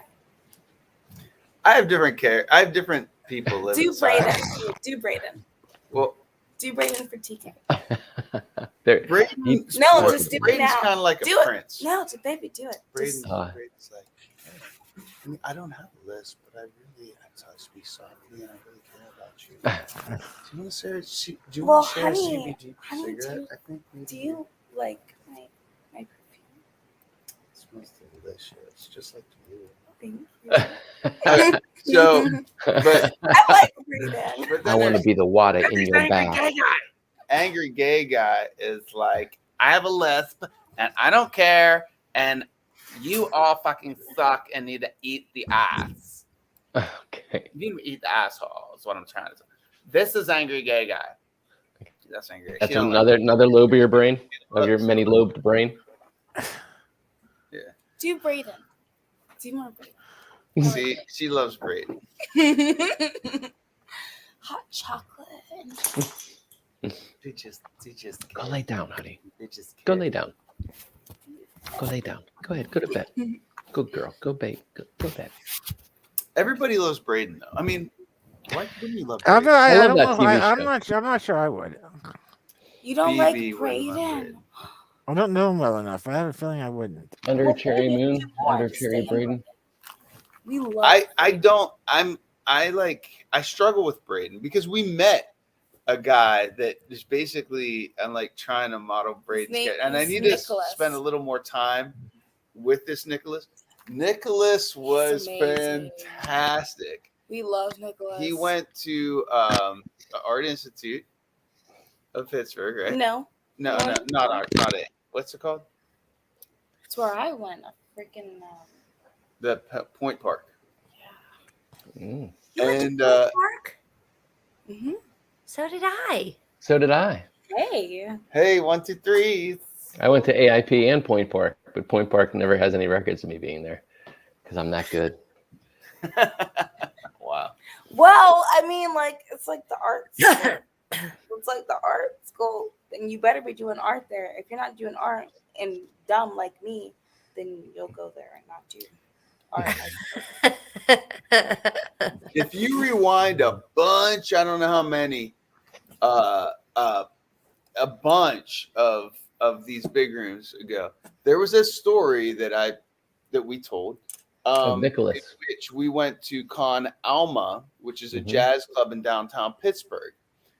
And it was a night, we're both dressed to the nines, and we sat there. We shared a dinner. It was lovely.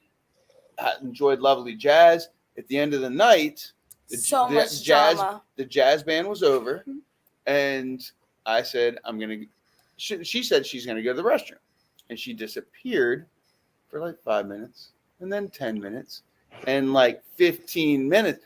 I'm like, okay. She shit her brains out. I get up and I go to the restroom, and then I come back and she's still not there. And so I go to the different part of this club, and there's a circle with all these, I don't know, 20 something young, beautiful, like, I don't know, every ethnicity represented, young, beautiful, and it's like the Federation. Young, beautiful, and bi, baby. And she's like flung over the back of the chair with this beautiful, like, long blonde, pale blonde girl. And then there's like this Asian girl, and there's an Hispanic girl who looks like freaking Ariana Grande. And then there's like she's in the movie too, by the way. Yeah, she's in the movie as well. She's in really? Don't Look Up. Yeah, and it's great casting. I mean, it's just really good. But anyway, love Jennifer Lawrence, so can't say enough about her. But anyway, there's this guy, Nicholas, who was dressed in like Versace. Total Versace. Let me just everything. tell you the outfit. He had a low cut, kind of like what she's wearing, all the way down. He had these like little gold chains that were like, there was Versace. Like 4 of them that have like little, they're all Italian. And links, the gold links on the shirt. Everybody knows that. And he had like this suave hair, with black high-waisted jean. The face was glowing. Minimal makeup, shoes, high heels, a boot, black boot, matched perfectly. And then Prince. This gold. It was so. Or Lestat. Hey, it's either Prince or Lestat. Tonight, I'm masculine, and also like because like it was low cut. He was like masculine, handsome, but his face was very feminine. I'm explaining it. His face was so feminine, but it was like a good androgynous feel because his hair was like flowing back, and then his shirt was low cut. And you're like, oh, that's kind of like what women do, but he had like his whole like 8-pack. It was like bam, and I was like, I don't even know what's happening here. I don't really even know. I was just like, who are you? He's like, I walked Argentinian or something like that. Some kind of shit. And then the way that he spoke to me was so soft and pleasing. He was just like, hi, I'm Nicholas, and he made me feel welcome after she's there, and I was like, hey. He was like, oh my God, you're so gorgeous. And I already knew that. But I was like, thank you. And he's like, sit down with us. And I was like, yeah. I was like, you guys go to Point Park, right? They're like, oh my God, how did you know? And I was like, you just look like it. Like you like look at artists. Like I looked at you and I just knew that you did that. He didn't have to tell me, but he did. But you just look like a freaking artist. Like someone that's creative. And I was like, well, you guys are like around my age, so you probably are like going for your bachelor's at Point Park or some shit. And they were all dramatic, all in, drama club. Yeah. And there was drama to be had that it was night. But yeah. We don't have to talk about it. No. There were things that I shouldn't. TK and I went to go see the Van Gogh immersive show thanks to Mama Janet. She got those for us as an anniversary present or something like that. We got to go see that. We spent an hour there, and then we went downtown and got a bite to eat somewhere, and then we walked down to Con Alma just to see. I had looked it up that night to see what was playing, and it was supposed to be more of like a Latin jazz infusion band, but they must have gotten their calendar wrong because that's not what was playing. It was awesome. It was an awesome evening. Was But it when we Sierra walked, Sellers? what's No. that? No, it Sierra wasn't her. Sellers. Oh, she was down there. I was No, but when we went in, there were no seats except at the bar. We asked if we could just sit at the bar, and they were like, "Yeah, that's no problem." And we Great looked space. over, and Don Alico was sitting right at the corner of the bar. And we pulled up a couple of bar stools next to him and had a couple drinks. Yes. And it was so sweet because Reggie there was Watkins a was doing hostess the there. Yep. Reggie Watkins he greeted. Basically, when I walked in, I was like, I was like, hey, this is Reggie. And I introduced her and like made me feel like, big hawk because I was like, I know people. And then we had this awesome seat. It was just a good experience on that. Well, it was a good experience for us too, mainly because of both of those two cats as well. Go ahead, you could tell the rest of the story. Well, I was going to say there was a hostess that I had been being nice with and, a little flirtatious, and Don and T and the monk and I were sitting at the corner of the bar, and Don says, if I was thinking about it, we could probably have one of those little, one of that little two-top right at the front. Now that the dinner hour is over, we could probably get a little two-top at this point. And I said, let me ask the hostess. Hold on a second. And the monk says, yeah, watch her work her magic. Watch this. And I go up to the hostess and I was like, hey there, you think me and my couple of fellas over here could cozy up to that little two-top there? And she looks over and she sees Don Alico and she goes, oh yeah, sure, anything for Don. And I was like, oh, so much for me thinking that I was gonna flirt or do any kind of magic. It was like, all Don. The two-top, absolutely. They just like started pushing people out of the way and got a chair and drinks for Don and his friends. It was so suddenly, the evening started out that we thought we were taking care of him.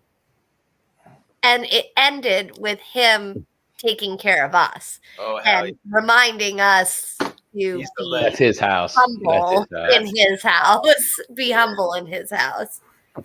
Yes, that's awesome, man. Yeah, it was great. Yeah, and Fat Man D. There was a bunch of great musicians. Go to Con Alma because I first went to their first location in Shadyside, and then when I walked in,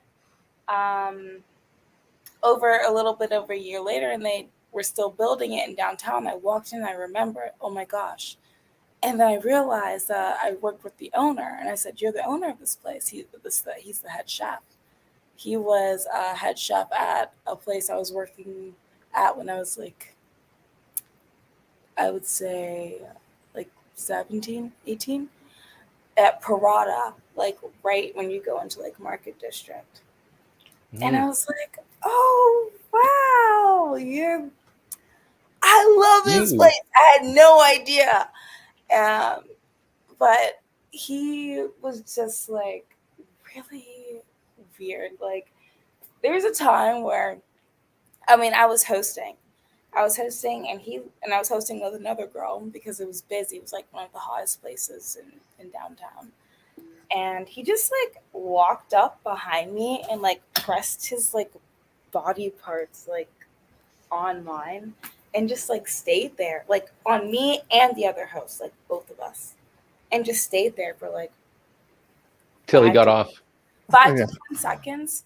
And you're just I don't know what's going on here. I was there was a time Did he have the hip grip on you? These my bitches? Oh, he's hugged me like that before multiple times. And also came with my hair curly and stuff, and he would just put it in my head. Yeah, you don't do that to black girls. No, you don't. You don't do that. How do I know that? Don't. And you don't get our fucking hair wet, especially if it's straight. It's annoying. Lessons learned, people. But he just would do that shit, and this was one of my first jobs, and I just didn't know what to say about it because it's he kind of owns the runs the shit. So if I say something, I feel like I'm gonna lose my job, or he's gonna treat me like that. Classic male. Yeah. Got a dominating power. But like I love Con Alma. I love it so much, and I'm gonna keep going.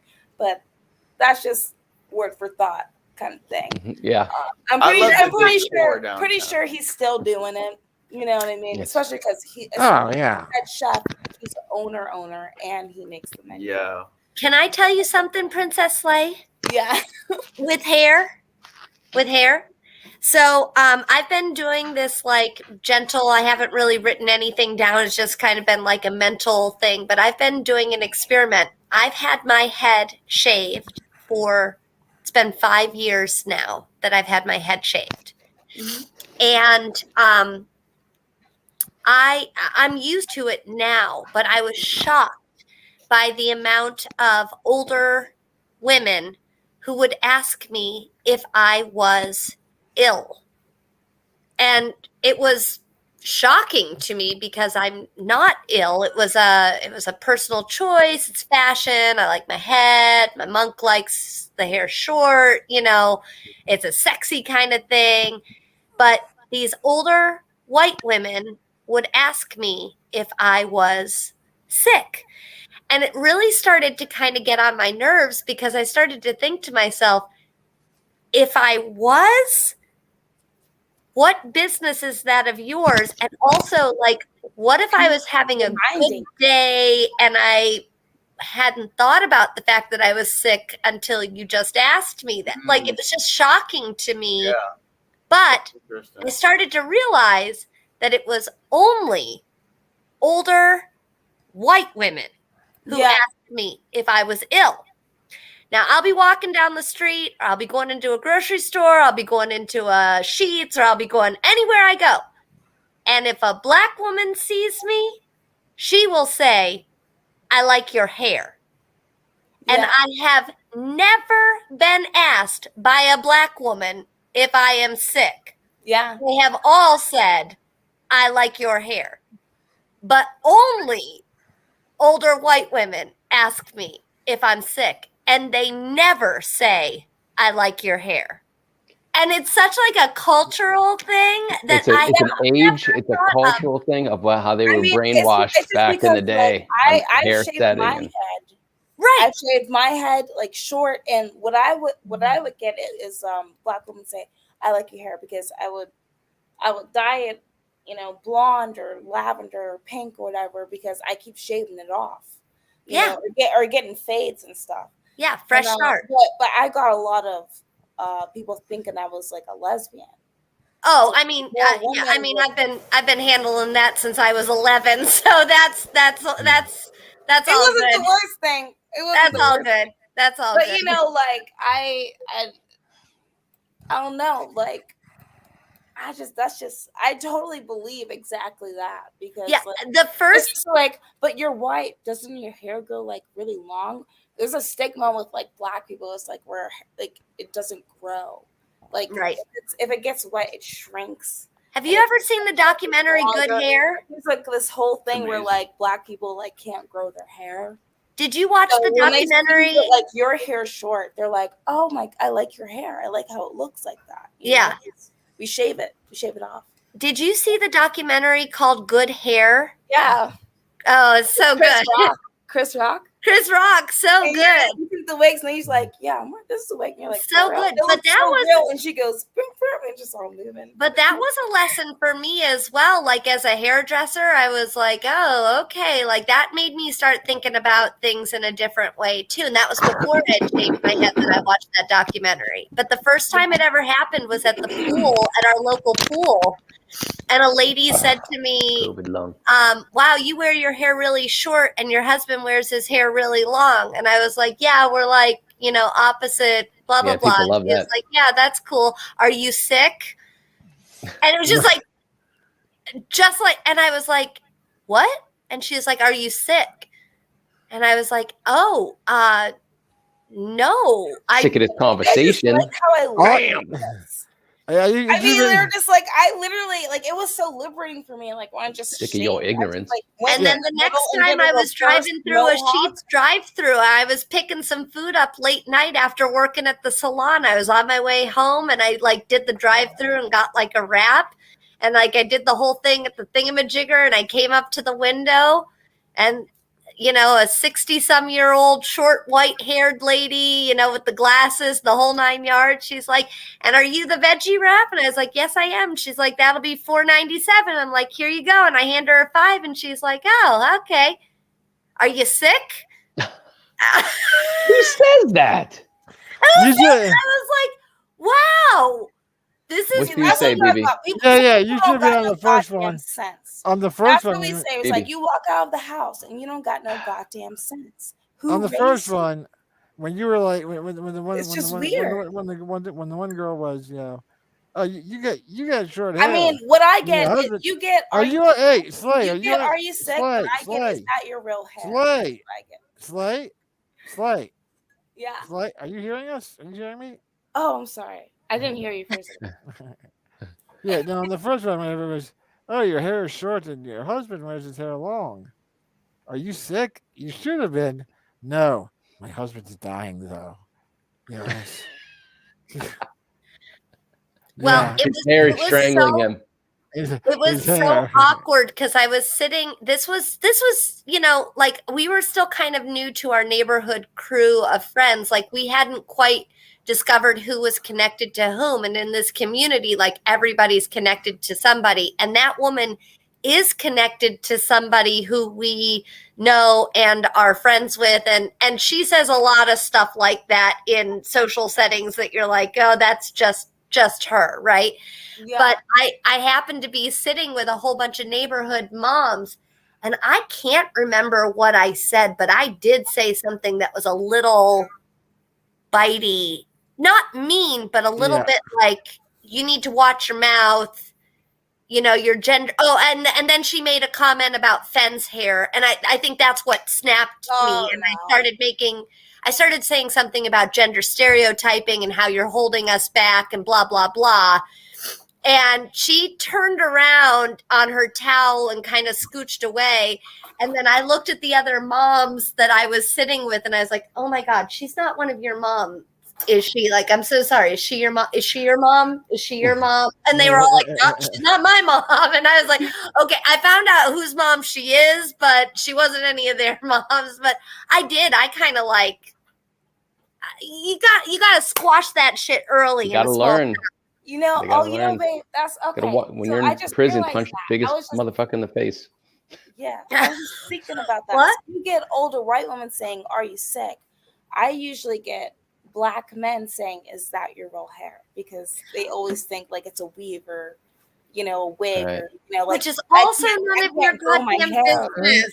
That's also none of your business. Right. Say yes, but I'm wearing a merkin. Fuck. I bought that shit. It's mine. Hey, I'm gonna finish my beer and go to bed. Starting to fade. Gonna go back to 2014. You can hang out for like a few more minutes. What's happening, Nicholas? Like 2.5. Jafar does her own thing. She turns green and she leaves. Yeah, those are the two things. Good night, Jafar.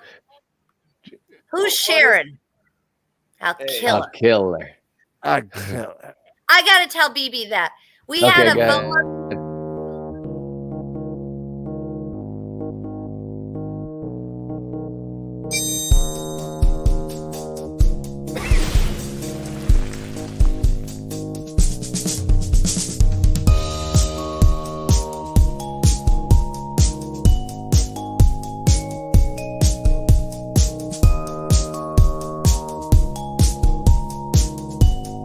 Something too. With advance, somebody's across the pond. Rip.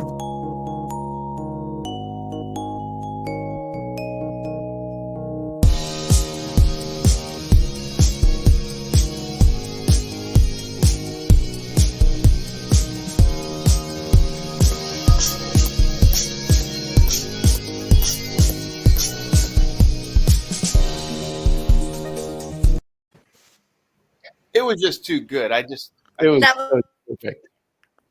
That was awesome.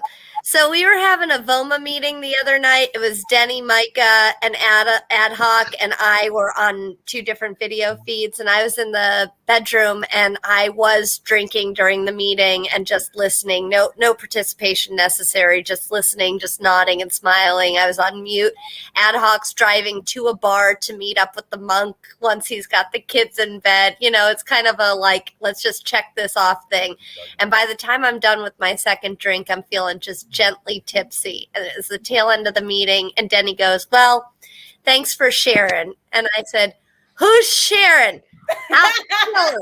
And then I got real close to the camera and said, I'll kill her. And then ended and I was like, Phoebe. Oh, that is That was You're like, that's my baby.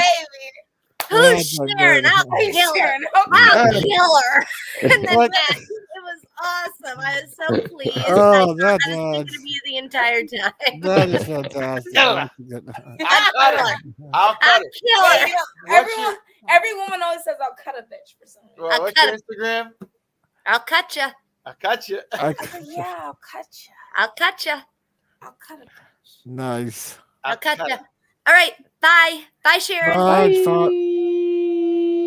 Bye. Hey, bye. Love you, Monk. I'll see you later. Love you, goddess. Welcome to the Love pit. Thing. Enjoy. Hey, No, it's wonderful. Some of them Genie, COVIDs. you do have enough of those tests that you can retest early on Friday and maybe make Balance stop crying. I mean, Are you sick? But life isn't fair. He needs to understand that. So it I needs mean, to be if you test negative again, put him on the line with BB. To give him a Hey, harsh what's reality. everybody doing for New Year's Eve? What are you staying at home. doing New Year's Eve? I mean, look, I'm gonna come. Oh yeah, we were. drive She to was your. supposed to work, but now she can't. I'm gonna drive to your house, buy one of your tests off you to reimburse you. $50. $50. That's okay. Holla. I've been saving up. So What I was gonna say is, you guys want a big room? We're gonna try and see if we can get Morosco and the Laytons and whatnot, and do what we do that. But is the big room open for a meetup on Little Raise a Glass? Welcome in the new year. We don't know what we're doing yet. Being I that, like that you think you're going out. That's awesome. Me? Oh, them. Them. Oh, yeah. Yeah, totally. Why not? It's amateur fun. night. It's COVID. Why not? Let's go out. Let's just Sounds give great. the COVID to all of the old ladies. You can retest in 5 days. But why would you want to go out on New Year's Eve? It's Oh, in 2 What are days. you doing? I mean, yeah. What's the point? New I don't Year's know. Eve. I mean, what is there to do? I don't know. We You were. bring up a great point now that I think about it. We can go. Well, I on wanted the to big go to one. like another. I wanted to fly somewhere initially, but because of the move to the new apartments, Yeah. But that's not And going other things and other reasons not to. There you go. And also COVID.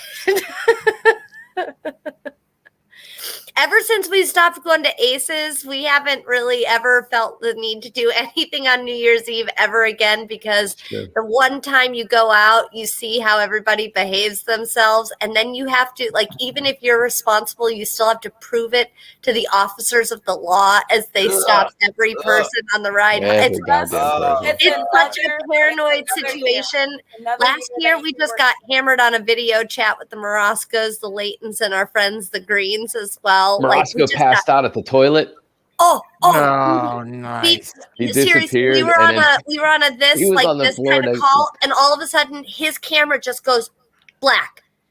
And I texted Shannon. I'm like, "What happened? We lost you." And she's like, "Yeah, we're gonna have to call it a night." It was 11 o'clock. She's like, "We're gonna have to call it a night. Tim's passed out." Nice. And I was like, no. Like, tell him to buck up and get back on. Well, apparently he'd started at 4, and she proceeded to send us a picture of him, like, no joke, like this, next to the toilet on the floor, just like full on, like, flat Been there, out. done that. He just Yeah. and we The were last like, time I started drinking at 4 o'clock. The Seriously. last time I started drinking at 4 o'clock on a New Year's Eve Huh. was 1992. that's when this beer's from. Right? Stop it. Why It was 92? my first legal New Year's when I just turned Ah. 21. And Dad was like, all right, let's 4 go to o'clock. let's go to CWV. Sign up. CWV opened at like 4 o'clock that Time to day. sign up. We went over there at 4 o'clock. Yeah, I guess you signed up. Everybody started buying 21-year-old shots bride. of Captain Morgan's rum. That was the New Year's Eve that I remember New Year's Eve by Whoopi dancing towards me with a tray of Jello shots. Yes.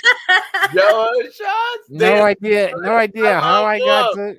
the Oh, aces. whoop. I know I was there with a 14-year-old Hammer. What? Oh. Don't know what he was. Was I doing. not there? I don't know where you guys were, because I felt like we've spent every New Year's together in some way, unless. And that was I was only 21 then, so you would have been Mm. 19ish. That I doesn't don't know stop what you. happened. That doesn't stop them. That's well, I would have just graduated. Were you in a college? Were you attempting a college? Were you at a MICA or at a Not during New Year's Eve though. right? You would have been home. Were your people still in Hershey at that point? Yes. But they would have come home for the holidays. But would they have gone Hey, back? maybe I was with you, BB. Maybe I was a 14-year-old Hammer. Maybe you were a 14-year-old Hammer. I don't know.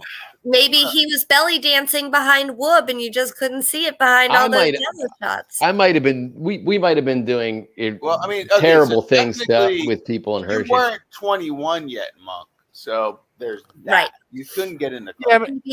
but they never stopped aces though. They never stopped never aces stopped from the I helping never me. stopped any of you. But how did Yeah. you This get last tastes? And if New we Year's- weren't already in the plans on that, I This- feel like I came to at like 4:30 in the morning in my We were there. room, and everyone was there. we were Like, but everyone was also passed out. But everyone's like on the floors in the big Yeah, room. there was- I have So no maybe idea. we met up with you later. that's what happened. A lot of times. That it's like, sounds yeah. okay, Yeah. we'll I see think- you after midnight. We were there at like 12:30. I think I made you proud. Yeah, that because could be. this last New Year's, I got hammered drunk, and because we were in the safety of our own home and our kids were sound asleep, I got hammered drunk. And after our video chat with the Maras Stocktons ended, I continued it on the front porch with other people and just continued drinking. And at one point, two things very embarrassing. I was drinking scotch neat, and at one point, I took the last sip of my scotch, went off camera, vomited into the glass, threw it out, rinsed it, poured more scotch in, Oh! kept drinking. And that's number one. Like, that's the first really bad thing. And then the second thing is at 2:45 in the morning, I called Kelsey. She's already in bed at this point. She Somehow still I has love you even more. she has this voicemail still on her phone. She's kept it ever since. It's New Year's Eve, right? I called her and this is the message that I left. Ready? Beep. Happy birthday, Kelsey. I love you. Bye. Click. Happy birthday on New Year's. Happy birthday, Kelsey. Like she's fucked up, right? I love you. I don't think I even said bye. I think I then just like hung the phone. Phone died. You Good. passed out. That's how conversations end on television shows and movies. Oh, Nailed They it. Say never bye. say bye. Why do they not? I nailed it. I nailed it. that is so good. That is- Happy birthday, Kelsey. Yeah. I'm a big believer in every so often you gotta lose yourself. Just do it. In the right I way. really did. And you know what? We were the only ones. All those other fools, their kids were all still awake. We had our time was set for like 10 o'clock, 9:30, something like Yeah, that. those We were like, "Yeah, knuckleheads." put your kids to bed and we'll meet up with you. Our kids were in bed. So we came down and we were like good to go. They had their kids were all crawling on them and trying to interrupt and trying to do like other Trying to get all drunk and Oh, shit. crawling on. We're like, and our two kids are like on the older end of all those kids. We're like, put your damn kids to bed. Why are they still Already. Aren't you trying to get drunk with your friends on a video chat? Why are you teaching them tonight is special? Don't teach them tonight This is ain't special. Lowenbrow Tell them commercial. it's Thursday and put your kids to bed. It's Thursday night. Go to bed. Nice. Good job. Tomorrow's Friday. It's nothing different. Just go to bed. Well done. That's Yeah, all and it then is. after they hit it, you guys high five each other. And it's home. Next know thing you it's know, we're vomiting, rinsing, drinking. They're drinking. Yeah. I totally like.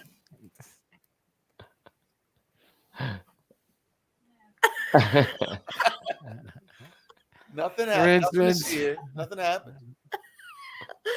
Woo! All right, I'm gonna go. Love you guys. Love you. Be safe out there. All right, I love bye, you, bye, bye. honey. On to Mwah. the next one. But yeah, I mean, I think we were talking about trying to get there a little earlier on New Year's Eve, right? And having that's the idea that we were talking about. And Oh, face to face or a dinner? kind of thing? I mean, no, I don't think we were talking about that. But Oh, good. Okay. I mean, we were initially. We're trying to talk about getting together as a face to face. Of course, now that's. falling apart. Yes. I mean, it's not going to happen on New. Ironically, though, we have a good shot at it because, I mean, my schedule is flexible. I'm just blessed like that A good shot at what? for the past few years. But Princess Slay, she was supposed to work on New Year's Eve, and now she ain't gotta. So we're actually free to travel. But she doesn't need to get another COVID test. I mean, if she fails the COVID test, we're stuck. But we could certainly do a video thing. Yeah, I mean, Doing it Video's earlier great, though honestly. doesn't obviously work for us. It doesn't work well. Well, I don't mean super early. I mean, even if it was I mean like 10:30 or something like that. 10:30, does not work. You said. No, what I'm saying is before 9:30 doesn't work. No, we could do 9:30. What I was saying was do something where we would celebrate New Year's sitting in Nova Scotia or whatever's 1 hour ahead of us. Nice. Yeah. Oh, I hear that. I hear that. Yeah, We're one. We are the world. We are the children. Shana-la-lingy. Yeah, so Shana-la-lingy. Cunnilingus. So let's Looks like start Prince it, back there. man. She knows everything. She knows she knows music before her time. She knows movies.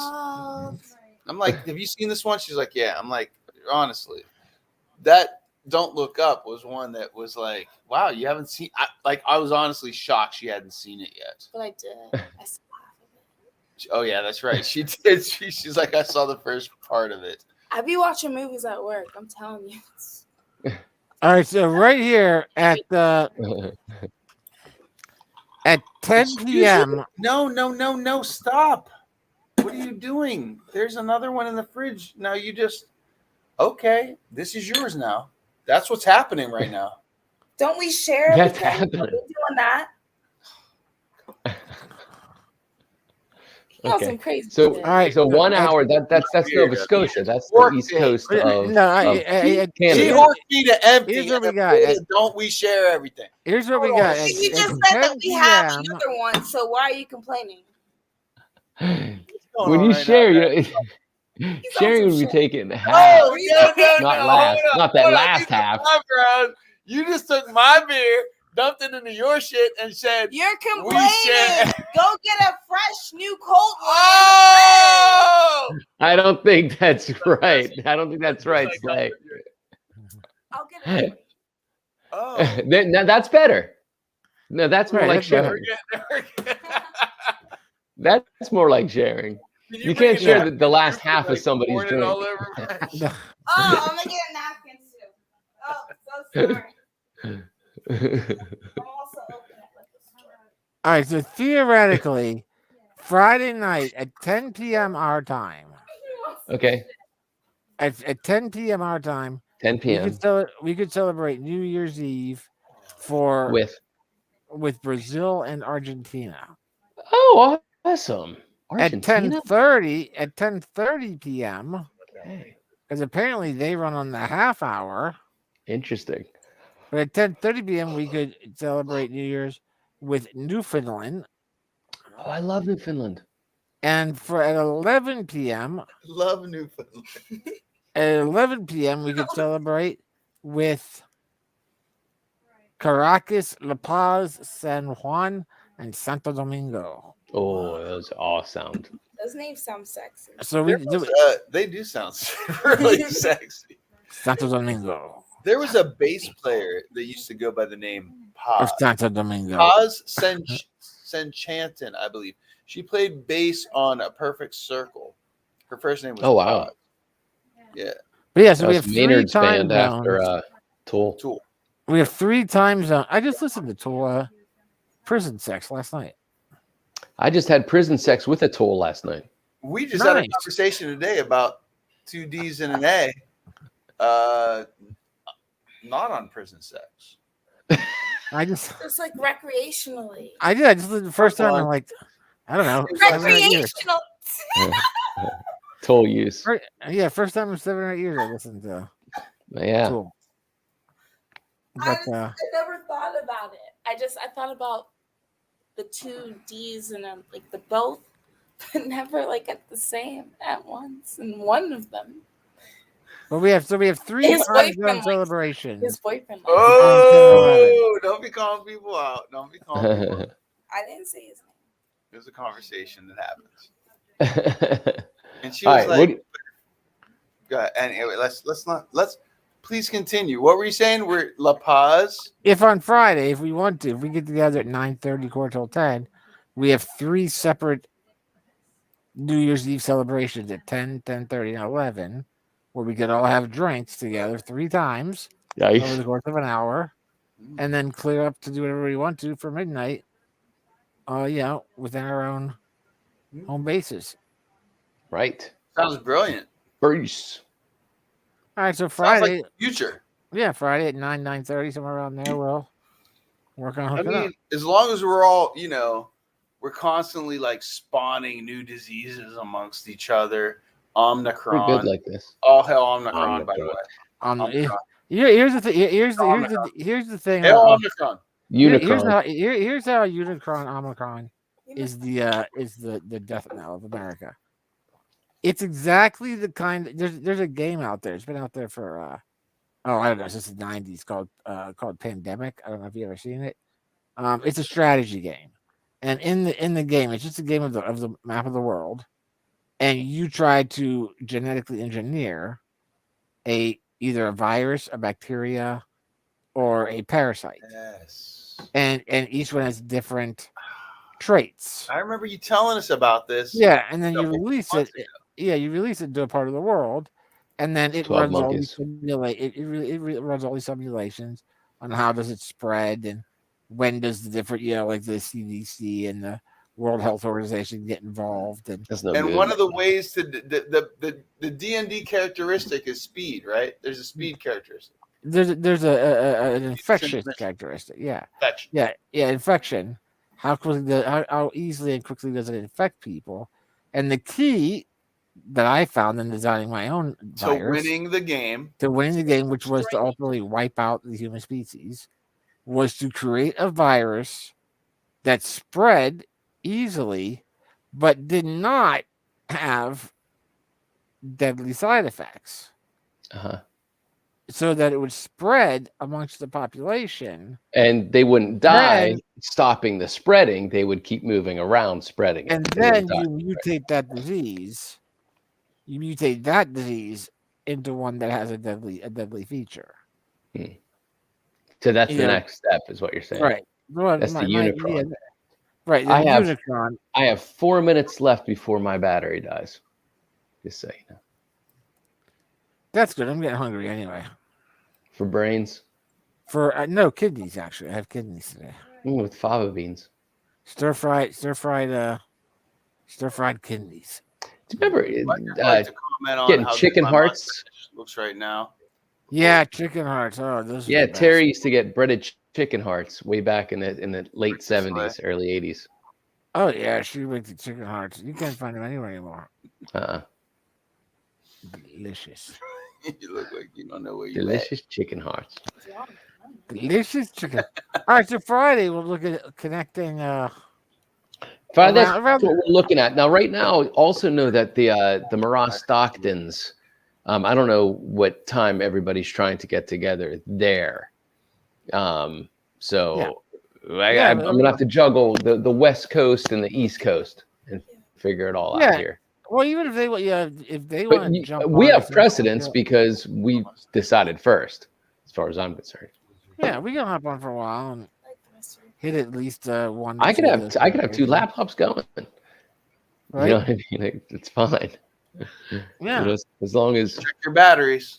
Yeah, check your batteries. Well, I gotta plug it in, not be in the living room, dining room.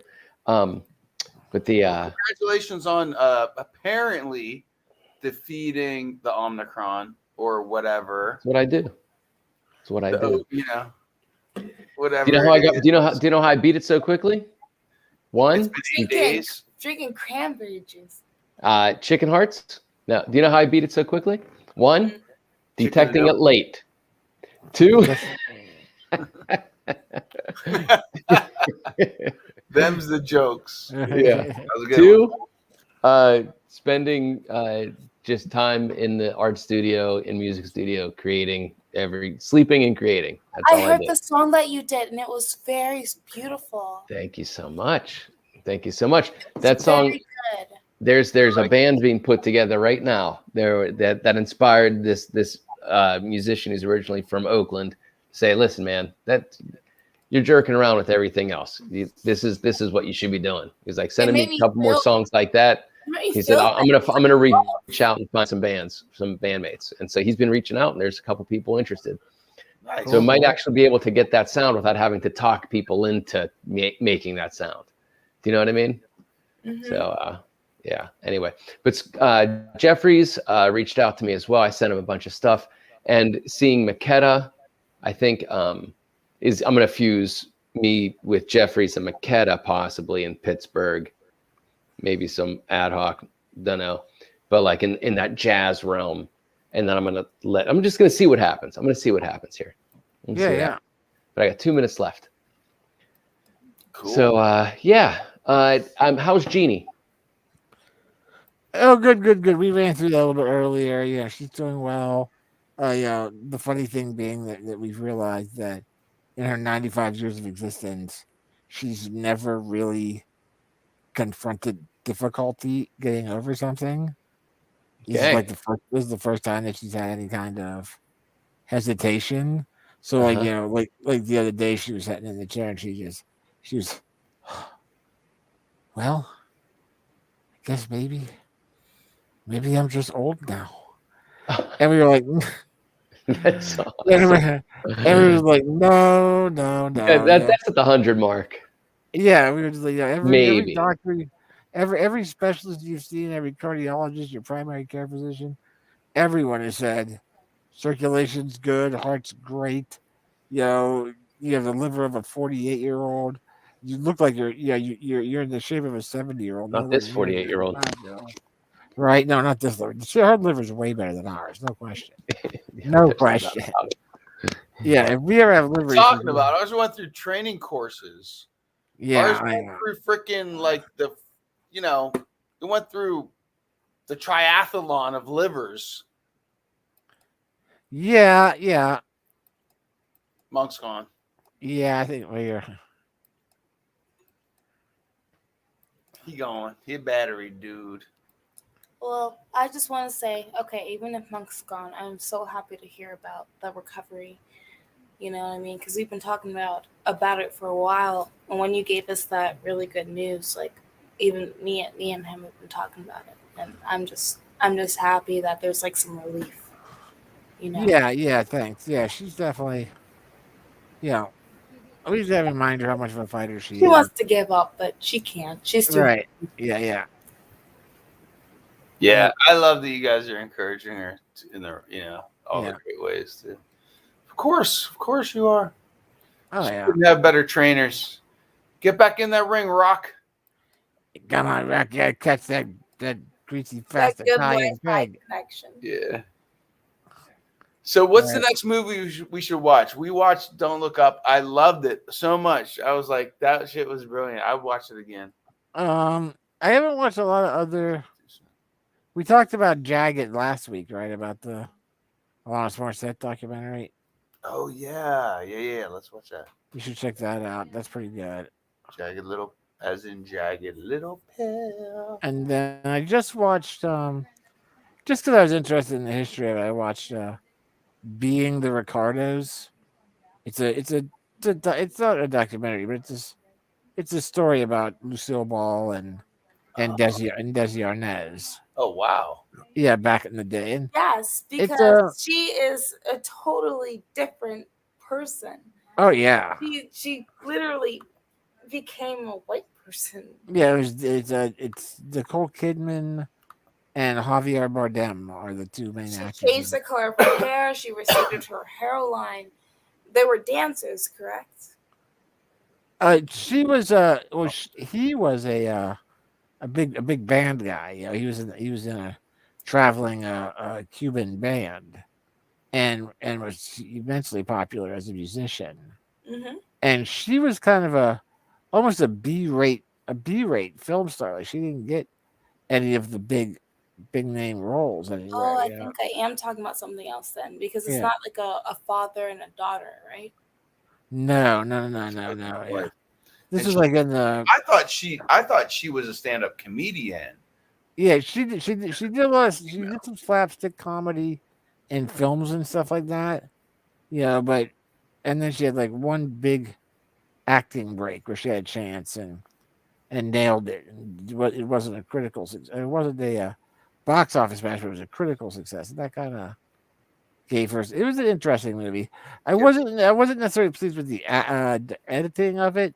I thought they cut the movie together in kind of a weird timeline, and they weren't always. It wasn't always clear even to me when what was happening. Like it wasn't clear. Oh, okay, no, we're back. We're back in the past now, or oh, okay, we're jumping ahead here.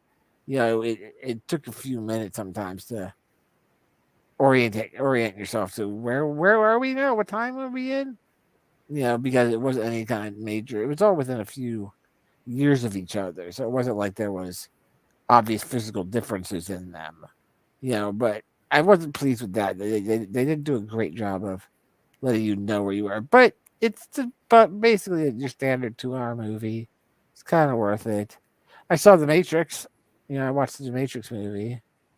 I don't know if you've seen that yet.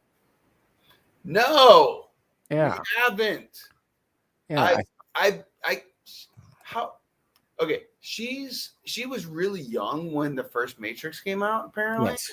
and doesn't remember a lot of it, kind of thing. And I rewatched the trilogy. that's what I've been encouraging to do with her, but I think she's always leaning towards it's too heavy. I'm not in the mood for heavy. Oh no, Is that what's going on? Why you don't want to rewatch the trilogy? I want to rewatch it. It's just like, yeah, it actually is, because whenever we have time to do anything, it's after I'm off of work, and it's usually around like midnight, and I just want to watch something Frivolous and fun. like I really want to pay attention to it.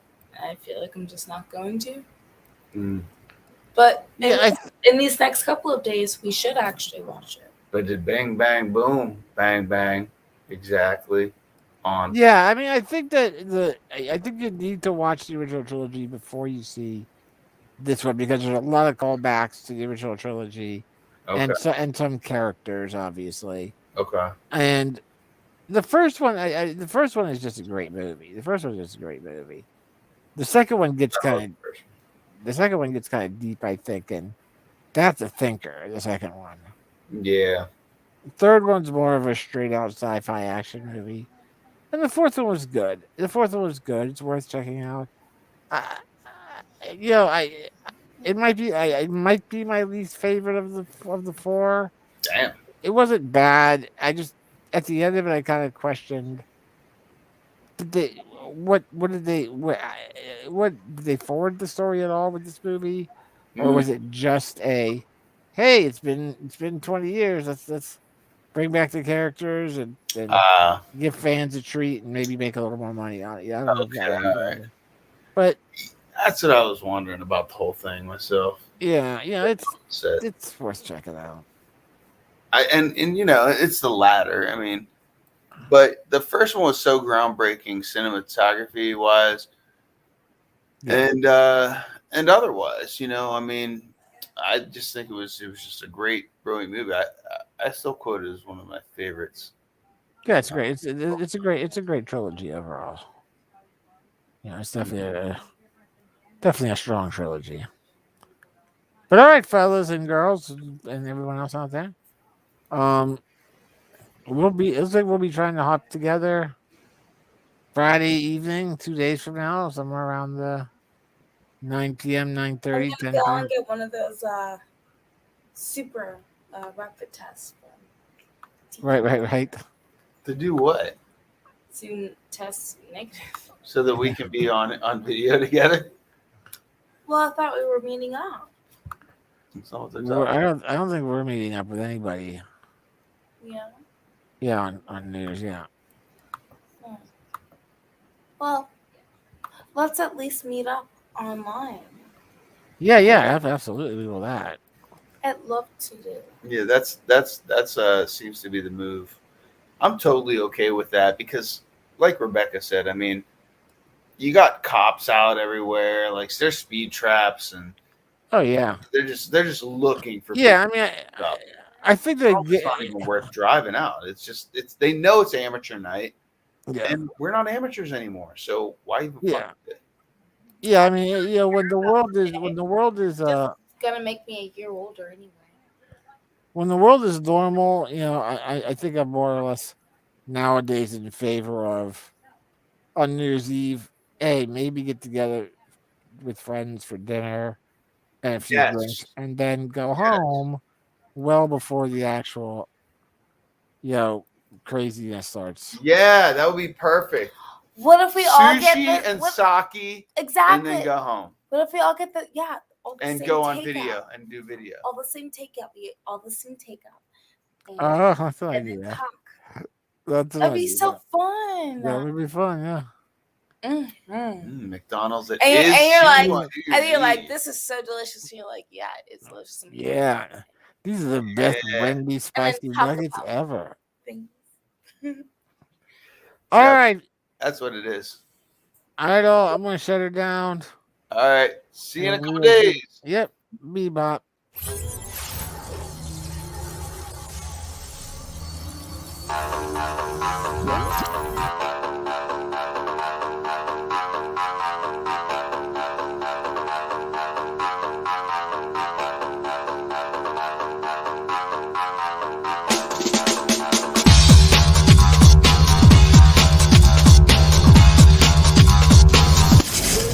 I'm scarred for life, but I'm set for life, and I'm set for life, but I'm scarred for life, and I'm coming at you. I'm fucking crazy. I'm fucking psycho, fucking insane. That's the fucking chorus right there. You nailed it, dude. You nailed it. You nailed it, and you visually transformed into fucking Joe Rogan. You did. Joe Rogan, yeah. Yeah, you did. You visually transformed into Joe Rogan. It was amazing.